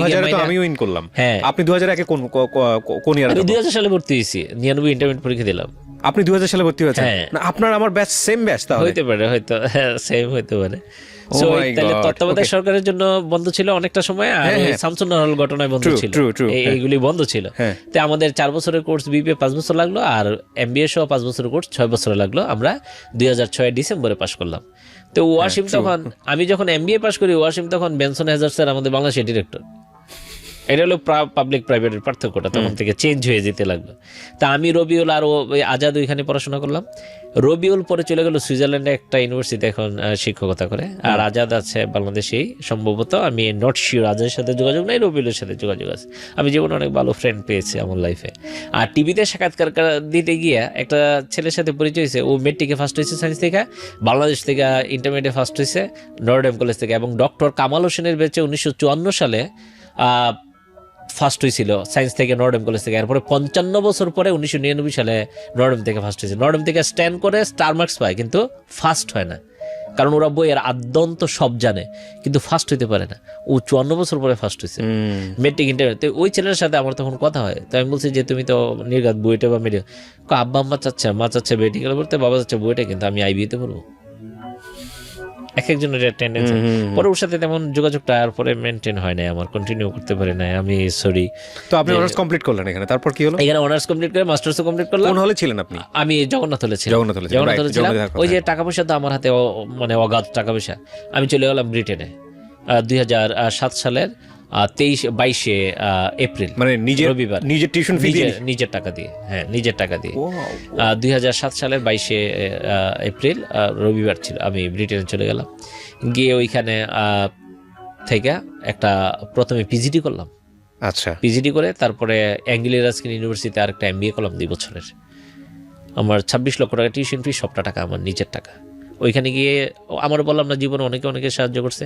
ওইখানে গিয়ে আমি একটা নাইট ক্লাবে কাজ করতাম। ওই নাইট ক্লাবের মালিক হলো বাংলাদেশের তৈয়ব হাসান। উনি আমারে যখন টিউশন ফি অভাব হইতো, তখন উনি আমার পাসপোর্টটা রাখতো ওনার কাছে জব্দ, বা আমার টাকা দিত, কারণ বাংলাদেশে অনেক ফ্রড মানুষ ব্রিটেনে থাকে, লন্ডনে থাকে। তো উনি তো আর আমার মানে বাপ চাচা বা আত্মীয় স্বজন কেউ না, জানে শুধু, বাট অনেক রেসপেক্ট করতো, কারণ উনি 3 পর্যন্ত পড়ছে। উনি সর্বকনিষ্ঠ বিলিয়নিয়ার হিসেবে উনি টাকা মানে রানীর কাছ থেকে খেতাব পেয়েছে। কিন্তু ওই বাংলাদেশের প্রতি একটা ইয়ে তো আছেই, যে ফ্রড আছে ওইখানে। তো উনি আমার টাকা অগ্রিম দিত 1,000, 2,000, 3,000 পাউন্ড টাকা, মানে ইনকাম করে করে ওনার ওই ইয়েতেই তো চাকরি করতাম। তো ওইখান থেকে 2008-9 আমার শেষ হইলো তারপর ডিজার্টেশন 6 মাস ওইখানে ডিজার্টেশন করে 2010-এর নভেম্বরের 29 তারিখ বুধবার আমি বাংলাদেশে চলে আসি। আপনি চাইলে ওখানে সেটেল হয়ে যেতে পারতেন, ওইখানে সেটেল হইতে পারতাম। ওই যে আমার আমি আমার মার সাথে আছি এখনো, বলি আমার মা এখনো বলে, বাবা তুমি চলে আসছো। আমি বলছি কেন আসছি, এটা তো জানোই, এটা বললে আমার কষ্ট লাগে। বলছে এই দেশে অনেক গরম, আমি থাকতে পারি না, ওই দেশ নাকি অনেক ঠান্ডা, তুমি বলতা। আমার মা গরম সহ্য করতে পারে না, বলছে ওই দেশটাই আমার জন্য ভালো ছিল। কিন্তু আমার একটা টান ছিল, এটা একটা টান ছিল, আমার বান্ধবী ছিল এখানে, বলা যায় নাকি, মানে আমার ইউনিভার্সিটি লাইফে একজন বান্ধবী হইলো, মানে মানে অসম্ভব প্রেম, মানে যাওয়ার আগে উড়িয়েছিল যে আমি যেন বিয়ে করে যাই। তো আমি এটা আর কি, মানে আমার ওয়াইফ এগুলি জানে, মানে আমি একবারে সৎ। আমি সবসময় বলি, আমার কলিগদের সাথে অনেক সময় এগুলি নিয়ে কথা হয়, বলছে এগুলি ঠিক না। আমি বলছি না, আমি 2টা জায়গায় সৎ, যে আমার ওয়াইফ এগুলি আমার জানে, আমি কখনো কোনো কিছু লুকাই না। আমার গার্লফ্রেন্ড যে আমার বিয়ে করতে চাইছিল, আমি যাওয়ার আগে এখনো আমার মনে আছে যে আমি বুধবারে চলে যাব, মঙ্গলবারে আমার এখন যে ওয়াইফের বড় ভাই, আমার ক্লাসমেট, কিন্তু আমার রোল নাম্বার ছিল 149, আর আমার ক্লাস মানে আমার সমুন্দি এখন, তার ক্লাসমেট হলো 100, মানে রোল নাম্বার হলো 150। কি মিল দুনিয়াতে দেখেন। তো এরপরে ওরা জানতো তার সাথে আমার অ্যাফেয়ার, এই সেই। তো আমার ওই সমুদ্রের এক বোন ছিল অনেক ভালো, তাপসীদি, জানি না শুনবে কিনা অনুষ্ঠান বা এটা থাকবে কিনা। তাপসীদি অনেক আদর করতো আমার। তো অনেক সময় নয়ন ইউনিভার্সিটি আসলে মন খারাপ হলে আমি জিজ্ঞাসা করতাম, তোমার তো মন খারাপ যে দিদির সাথে ঝগড়া যায়? বলছি তোমার দিদি এত ভালো, তোমার ঝগড়া হয়? তো এরপরে ওই নয়ন জানলো ঘটনাটা, যে নয়নের ডাইকে আনলো আমার গার্লফ্রেন্ড, যে ওরে বলো বিয়ে করে যেতে। আমি বলছি না, আমি তো 2 বছর পরেই চলে আসবো, এখন বিয়ে করবো না। তারপর নয়ন বুঝাইছে যে না, ও বিয়ে করবে না, তোমার এই আইসা বিয়ে করবে। এরপর আমি 2008 সালের 26শে মার্চ বুধবার ছিল, আমি আসছিলাম। বাট আমার মাও রাজি না, ওর মাও রাজি না, এই জন্য বিয়েটা আমরা দুজনে আর সিদ্ধান্ত নিয়ে করবো, কারণ ওর বাবা সুইসাইড করবে সিদ্ধান্ত নিয়েছে আমরা বিয়ে করলে। কেন? বাট আমাদের ধর্মের মধ্যে আবার আমাদের কাস্টের জাতিভেদ আছে আর কি, পার্থক্য ছিল। তো আমার মা একবার ভালো কথা বলছে যে বাবা তুমি গড় করবা ওর সাথে, তোমরা যদি সুখে থাকলে বিয়ে করো, আমি আর কয়দিন বাঁচবো। এবং ওরা আমি ফোন দেওয়ার পরে ও আমাদের বাড়িতেও গেছে, আমার বাসায় গেছে। আমি তখন আমার ছোট ভাইয়ের বাসায় আইসা উঠছি আর কি, আমার ছোট ভাই নিতাই। তো এরপরে নিতাই তো অনেক হ্যাপি যে আমি ফার্স্ট হয়েছি। তো আমার পরে হলে গিয়ে শুনতাম আর কি, মানে অন্যরা বলতো যে তুমি ফার্স্ট হয়েছো, তোমার ভাই তো আনন্দে আত্মহারা, ক্লাসে গিয়ে ক্লাসে মন বসে না। আমি বলছি হ্যাঁ, ও আমার জীবনের জন্য অনেক কিছু করছে, কারণ ও ওই উৎসাহ উদ্দীপনা না দিলে হয়তো ওরও তো একটা মিশন ছিল আলটিমেটলি। তো কি হলো, আপনারা বিয়ে কিভাবে করলেন তাহলে? তো এরপরে আসার পরে বিয়েটা হইলো না, আমরা বিয়ে সিদ্ধান্ত নিলাম বিয়ে করবো না। ওকে ফাইন, আমি চলে গেলাম আবার 2000 সালে। তো নয়ন আমার যে সম্বন্ধে, ও জানলো ব্যাপারটা, জানার পরে তো আমি পরে সিদ্ধান্ত নিলাম 2009 সালে, মানে 2008 সালে আমি যখন আসছি, তো আমার মা চিন্তা করছে যে আমি বিয়ে করলাম না। আমি পরে 21 দিন ছিলাম বাংলাদেশে, আমার মা আমার সাথে ঘুমাইতো আমি সুইসাইড করি কিনা, এমন একটা অবস্থা।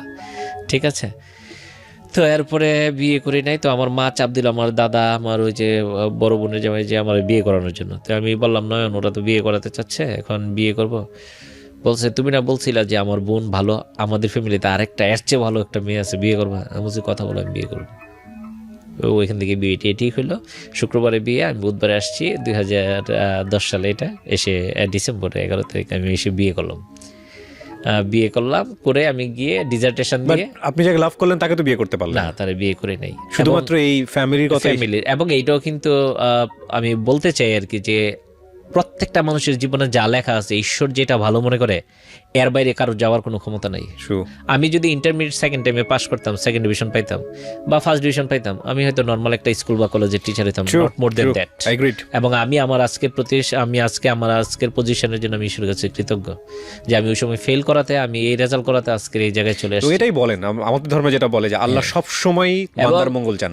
হ্যাঁ, মানে এইটা আরো প্রমাণ কি, আমি সব সময় এই উদাহরণটা দেই, যে আমি যখন 2008 সালে আমি যখন চলে গেলাম, মানে বিয়ে করতে পারলাম না, এপ্রিলের 5 তারিখে, মেয়ের 5 তারিখে চলে গেলাম, মেয়ের 17 তারিখে আমার গার্লফ্রেন্ডের বিয়ে হয়ে যায়। তা আমি যে রুমে ছিলাম, হাফিজ শোনো কিনা জানি না, আমার ছোট ভাই আমার অনেক রেসপেক্ট করে, পরশুদিন রাত্রেও কথা হয়েছে, ওরা সব বাইরে সেনাবাহিনীতে চাকরি করে, ওর শুধু সিভিলিয়ান। তো ও গ্রামে দেশে আসলো 2009 সালে, 2008 সালের ঘটনা এটা, 2009 সালের সেপ্টেম্বরে। তখন আমার ফাইনাল পরীক্ষা চলে, আমি যেটা বললাম 2010 আমারটা শেষ হলো ডিজার্টেশন সহ। 2009 সালের অক্টোবরে আমার ফাইনাল পরীক্ষা চলে, ও সেপ্টেম্বরে আসলো। ও আইসা গিয়ে, আমি বলছি আমার একটু টান ছিল তখনও যে ও কি করে দেখো তো ও গিয়ে বললো যে ভাইয়া এমন এমন উনি প্রেগনেন্ট ছিল, বাচ্চা হইতে গিয়ে 7 মাসে বাচ্চাটা মারা গেছে। তো ও যখন আমার খবরটা বললো, তখন আমি যদি ওর হাজবেন্ড হইতাম তাহলে অপশন আমার দুইটা, একটা হলো আমার কেরিয়ার বাঁচাইতে হলে আমার ওয়াইফ দেখতে আসতে আমি পারবো না, তাহলে মানুষজন আমারে বলবে যে ওর কেরিয়ার নিয়ে পড়ে রয়েছে, আমারে থুতু দিবে। আর আমি যদি কেরিয়ার জলাঞ্জলি দেই তাহলে আমার ওয়াইফের দেখতে হবে ভালোবাসার টান বুঝাইতে গেলে। But she is no more in my life. I'll take my decision for myself. এবং এটা ঈশ্বর করেছে, এটা আমি করি নাই। কিন্তু আমি যদি তার বিয়ে করতাম তাহলে তো ওই মুহূর্তে আমার ওই ব্রিটেন থেকে চলে আসতে হয়, আমার ওয়াইফ মানে মুমূর্ষ। বাট এটা আমার করতে হয় না, কারণ কি সে তো আমার কেউ না। এই জন্য বলি এটা একটা বাস্তব প্রমাণ আমার লাইফে যে, এবং আমি আজকে যে জায়গায় আসছি, আমি অনেক বড় জায়গায় আসি নাই, but I am satisfied with my self. যে জায়গায় আসছি এটা ঈশ্বর রেখেছিল আমার জীবনে, যার জন্য আমার 2 বার পাস করায় নাই। আমি 2 বছর লস হয়েছে তো কি হয়েছে, আমার লাইফের, আমার কলেজ লাইফের, আমার ইউনিভার্সিটি লাইফে অনেক কিছু করতে পারে নাই। না, ডেফিনেটলি আমি তো এটাই বারবার বলি যে failure is the pillar of success. এবং শুধু ওইটাই না, সাকসেস কি, আপনি যেই সাকসেসটা এনেছেন সেটা তো উদাহরণ, সারা বাংলাদেশে সবসময় উদাহরণ হওয়ার মতো সাকসেস। এরকম ঘটনার আগে ঘটেছে কিনা আমার জানা নাই। তো আপনি বিয়ে করলেন, ঠিক আছে, তখন আপনি জবের জায়গা থেকে কি করছেন? শূন্য হাত? হ্যাঁ, শূন্য হাত। আমি তখন চলে আসলাম ব্রিটেন থেকে, আমি তো ওই দেশে থাকবো না, আমি আমার মাকে বলেছি। আর আমার ছোট ভাই আমার খুব হেল্পফুল ছিল, বলছে তোর একটা প্রাইভেট, ও আবার প্রাইভেট ইউনিভার্সিটিতে চাকরি করতো তখন। ও এখন আছে ইয়েতে BICM, Bangladesh institute of capital market, ওইটার CEO, he is now professor. And তখন আমি চলে আসলাম, বলছে I will manage the job. এবং ওর সেই মানে যোগ্যতাটা ছিল, মানুষের সাথে এতটুকু নেটওয়ার্কিং ছিল। বলছে তোর এত bright result, SSC HSC BBA MBA Dhaka university, বাইরের মাস্টার্স, এখানে 10 years ব্যাক এটা একটা ভালো ইয়ে ছিল। 10 বছর আগে এত অজস্র UK অস্ট্রেলিয়ার এত ডিগ্রি ছিল না। তা আমি আসার পরে আমি চাকরিটা পেয়ে গেলাম। কোথায় জয়েন করলাম? ড্যাফোডিলে 2010 সালের 15ই মে জয়েন করলাম as a teacher, faculty lecturer, as a lecturer join করলাম। Still I am working over there as a associate professor and head of the department of business administration. Okay, আপনি তো ড্যাফোডিলের proud, এবং আজকে daffodil university, আমি যত জানি আইটির জন্য তারা খুব ভালো করছে সারা বাংলাদেশে। Absolutely they are beautiful campus. But Daffodil আপনাকে নিয়ে প্রাউড করার মতো আমি মনে করি যে ড্যাফোডিলের এত বড় একটা অ্যাসেট আছে, বিশেষ করে মোটিভেশনের জায়গায়। ও মাই গড! এবং ড্যাফোডিল আপনি যখন শুরু করেছেন তখন তো ড্যাফোডিল খুব ছোট, মানে একবারেই ছোট ছিল, এর চেয়ে অনেক ছোট ছিল, অনেক ছোট। লাস্ট 10 years এক্সপান্ড অনেক হয়েছে। আর প্রত্যেকটা মোড়ে মোড়ে আমাকে একটা মানুষ সাহায্য করেছে। এখন যে ড্যাফোডিলের কর্ণধার, উনি কিন্তু আমাকে মানে অসম্ভব ভালোবাসেন। এবং আমি ড্যাফোডিলে জয়েন করার পরে আমি এক্স্যাক্টলি 1 বছর পরে সিনিয়র লেকচারার হই, এক্স্যাক্টলি 3 বছর পরে অ্যাসিস্ট্যান্ট প্রফেসর হই। দেন উনি, আর আমার নিজের মধ্যে একটা ছিল যে আমি PhD করবই, PhD আমাকে করতে হবে। তখন উনি আমাকে খুব ইনসিস্ট করে যে শুরু করেন। আমি বলছি আমার টাকা নেই। বলছে আই উইল পে ইউর মানি, আমি আপনাকে টাকা দেবো। ইউনিভার্সিটি আমাকে লোন দেয় প্রথম ইনস্টলমেন্টের টাকাগুলি দেয়। দেশের বাইরে যান, দেশের বাইরে আমি যাব, আমি মালয়েশিয়া যাওয়ার কথা ছিল। এই ইমিডিয়েট আমাদের যে BC ছিল, ওই BC স্যার আমাকে অনেক হেল্প করেছে। এইতে মানে থিসিস পেপার না, মানে আমার প্রপোজাল পেপার লেখা থেকে শুরু করে একসাথে 2টা ইউনিভার্সিটি থেকে আমি অফার পাই, একটা মালয়েশিয়া, একটা ইন্ডিয়া। তো ইন্ডিয়ার ক্যাম্পাসটা দেখে আমার ভালো লেগেছে। আপনি যদি গুগলে যান, KIIT, Kalinga institute of industrial technology, is the one of the best universities in India. এবং তাদের আরেকটা ইনস্টিটিউট আছে KISS, এবং ওই ভদ্রলোক যে মালিক, he is a bachelor, Achyuta Samanta, সে নোবেল পাবে কয়েক বছরের মধ্যে। ওই KISS এর সোশ্যাল সায়েন্স যেটা, ওইটাতে 28,000 বাচ্চা আছে, ট্রাইবেল বাচ্চা, যাদেরকে থাকা, খাওয়া, পড়াশোনা সবকিছু ফ্রি। এবং ন্যাশনাল জিওগ্রাফিতে দেখায় মেগা কিচেনে। সো ওই ইউনিভার্সিটি থেকে আমি 2019-এর অক্টোবরের 12 তারিখে আমার PhD শেষ করলাম। কিসের উপর করলেন? আমি লিডারশিপের উপরে করেছি, NGO লিডারশিপ, ব্র্যাকের উপরে মূলত আমি করেছি। ব্র্যাকের উপরে আপনি করেছেন? ব্র্যাকের উপরে করেছি, যেহেতু আমি HR এর টিচার, আমি মূলত HR এর। সো স্টিল এখনো এখানে আছি। কতজন স্টুডেন্ট আপনার হাতে এখন পর্যন্ত, মানে বায়াত বা শিষ্যত্ব বা কি বলে, আপনার স্টুডেন্ট পড়িয়েছেন আপনি কতজন এখন পর্যন্ত? আমি এই পর্যন্ত আমি হিসাব করেছি আর কি, নর্মাল একটা হিসাব করেছি কিছুদিন আগে, যে আমার হাত দিয়ে হয়তো আমি 5,400 স্টুডেন্টের সাথে আমি সরাসরি ওরা জানে আপনার সম্পর্কে? তারা 5-6 বছর আগে যাদের সাথে এইভাবে মিশতাম না, but last 2 and 3 years I introduce my self in the class. যে আমি প্রথমে গিয়ে জিজ্ঞাসা করি যে বাবারা তোমরা কেউ কি আছো যে কেউ 2বারই ইন্টারমিডিয়েট পাস করেছো? কেউ হাত তুলে না, বা কেউ থাকলো লজ্জায় হাত তুলে না। 3বার তো তাহলে প্রশ্নে ওঠে না। আমি কিন্তু 3বারে ইন্টারমিডিয়েট পাস করেছি। সো আমি যদি ড্যাফোডিলের একটা ডিপার্টমেন্টের চেয়ারম্যান হইতে পারি, আমি যদি ড্যাফোডিলের হেড হইতে পারি, অ্যাসোসিয়েট প্রফেসর হইতে পারি, তোমরা একবার পাস করলে তোমরা হার্ভার্ড অক্সফোর্ডের টিচার হওয়ার যোগ্যতা রাখো। সবচেয়ে ভালো উদাহরণ দেই আমি আমার রাষ্ট্রপতি। I like him so much. আমাদের দেশের যিনি, মূল কথা হচ্ছে আপনি যে কাজটাই করছেন না কেন, ওই কাজটার প্রতি যদি আপনার ডেডিকেশন থাকে, আউটকাম মাস্ট। এক্স্যাক্টলি। এবং উনি হচ্ছেন তার বেস্ট উদাহরণ। উনি খুব চমৎকার করে বলেন যে আমি বহুবার ফেল করেছি কিন্তু কোথাও নকল করি নাই, এবং আমি যদি ফেল করে রাষ্ট্রপতি হতে পারি তাহলে তোমরা কেন পারবা না? উনি ওনার লাইনে সৎ ছিলেন, অনেস্ট ছিলেন, রাজনীতি করেছেন, সততার পরিচয় দিয়েছেন, এবং উনি দেশের প্রেসিডেন্ট হয়েছেন। আমি আজকের এই গল্পটা শুনে আমি না, মানে শেষের দিকে ভাবছিলাম যে আমি আসলে কত বিষয় নিয়ে কথা বলবো, মানে আমি টোটালি স্পিচলেস। এবং আমি সত্যি সত্যি অনার ফিল করছি, টু বি অনেস্ট, যে আপনি আমার বয়সে বড়, কিন্তু যদিও আমাদের এক অর্থে পড়ে যাওয়া, এবং আমি অনার ফিল করছি যে আপনি আমাকে মেইল করেছেন, এবং আমি মেইলটা পড়ে সঙ্গে সঙ্গে আপনাকে ফোন দিয়েছিলাম যে এই গল্পটা আমার চাই। আমি যখন সিলেক্ট করেছি তখন পাশে লিখে রেখেছি ইট মাস্ট কাম স্টোরি, এটা অনের আনতেই হবে। কিন্তু আমি ধারণা করি নাই যে এতটা মানে আপস অ্যান্ড ডাউন থাকতে পারে একটা মানুষের জীবনে। কি ভয়ঙ্কর, কি ভয়ঙ্কর। আপনার ছেলে মেয়ে আছে নিশ্চয়ই? আমার একজন ছেলে আছে, কৃষ্ণগোপাল।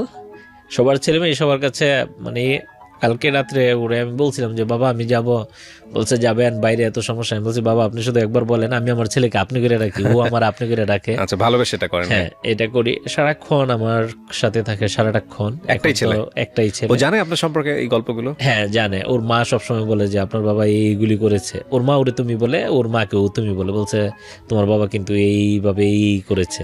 খুব ভালো মা পেয়েছে, কারণ আপনার সম্পর্কে যেহেতু সে তার সন্তানের কাছে বলে, তার মানে নিশ্চয়ই সে আপনাকে যথেষ্ট রেসপেক্টও করে। মানে আমার বন্ধুরা, আমার মা, সবাই আমাকে বলে, যে আমার কলিগরা বিশেষ করে বলে যে তুমি আগের জীবনে অনেক ভাগ্য করে আসছো যে এমন ওয়াইফ পেয়েছো। মানে ওই যে আমার বন্ধু নয়ন, মানে ও মানে জীবনে আমার একটা গিফট করেছে, যে এটা হয়তো আজ মরার আগেও আমার শেষ হবে না। অসাধারণ, অসাধারণ, অসাধারণ মানুষও। আপনার স্টোরিটা আমি শুধু শেষে এসে একটা কথাই বলতে চাই, যে এই গল্পটা প্রত্যেকটা ছেলে মেয়েকে, বিশেষ করে যারা যে ফ্যামিলি মেম্বাররা যারা শুনছেন, যারা সন্তানদের শোনার সুযোগ নেই, তাদেরকে আমি বলবো প্লিজ এই গল্পটা অন্তত আপনারা একবার ওদেরকে শোনান। যারা জীবনে ফেল করেছে কিংবা ফেল করেনি, পরীক্ষা দিচ্ছে, মনে সাহস পাচ্ছে না, এই গল্পটা শোনান। জীবনে কোনো মানুষই মানে ফেলনা নয়, প্রত্যেকটা মানুষের মধ্যে পোটেনশিয়ালিটি আছে, শুধু খালি আগুনটা জ্বালিয়ে দিতে হবে এবং মনস্থির করতে হবে ঠিকমতো যে না আমাকে পারতে হবে। কি আশ্চর্য গল্প! মানে গল্প শোনার আগে মোটামুটি রেজাল্টটা বোঝা যাচ্ছিল যে আমি তো ফার্স্ট হব, এবং সেটার জন্য কাপড় কিনে ইস্ত্রি করে রেখেছে। কি কনফিডেন্ট! তবে এটা ঠিক যে মানে মানে আই এম টোটালি স্পিচলেস। আপনি এই গল্পটা কেন বললেন, আপনার কাছে যদি একটু জানতে চাই। আমি গল্পটা বলেছি যে আমি ক্লাসে যখন পড়াইতে যাই, অনেকেই বলে যে স্যার আমার প্রিভিয়াস সেমিস্টার রেজাল্টটা ভালো না, আমার এসএসসি রেজাল্ট ভালো না, এইচএসসি রেজাল্ট ভালো না। আমি তাদেরকে শুধু বলি যে তুমি জাস্ট ভুলে যাও তুমি কি করেছো। তুমি শুধু এইটা মনে করো যে আমি এটা পারবো। আমি ক্লাসে গিয়ে আরেকটা কথা বলি যে if you think this is possible by you, this is possible. If you think this is not possible by you, this is also right. তোমার শুধু এটা ভাবতে হবে, এটা তোমার দ্বারা সম্ভব, কিন্তু এটা সম্ভবই। আমার জীবনে আমি মানে এখন আর কোনো কিছু ভাবতে চাই না যে এটা সম্ভব না। তুমি শুধু এইটা মনে রাখবা যে এটা তোমার দ্বারা সম্ভব। কষ্ট তো আসবে, বাট ওই কষ্টগুলি ওভারকাম করতেই হবে। তোমার দ্বারা শুধু তুমি ভিতরে এমন কোনো মানুষ খুঁজে বের করতে পারবে না যে যারা কষ্ট করে শেষ পর্যন্ত সফলতা পায় না। এখন তুমি যদি 1 লক্ষ খুঁজে একটা বের করো, এক্সেপশনাল ইজ নট এক্সাম্পল। কারোর মনোবল যদি থাকে, confidence level and commitment, this two, and you should have the honesty, this 3 will give you everything in your life. True, I agree. Thank you so much.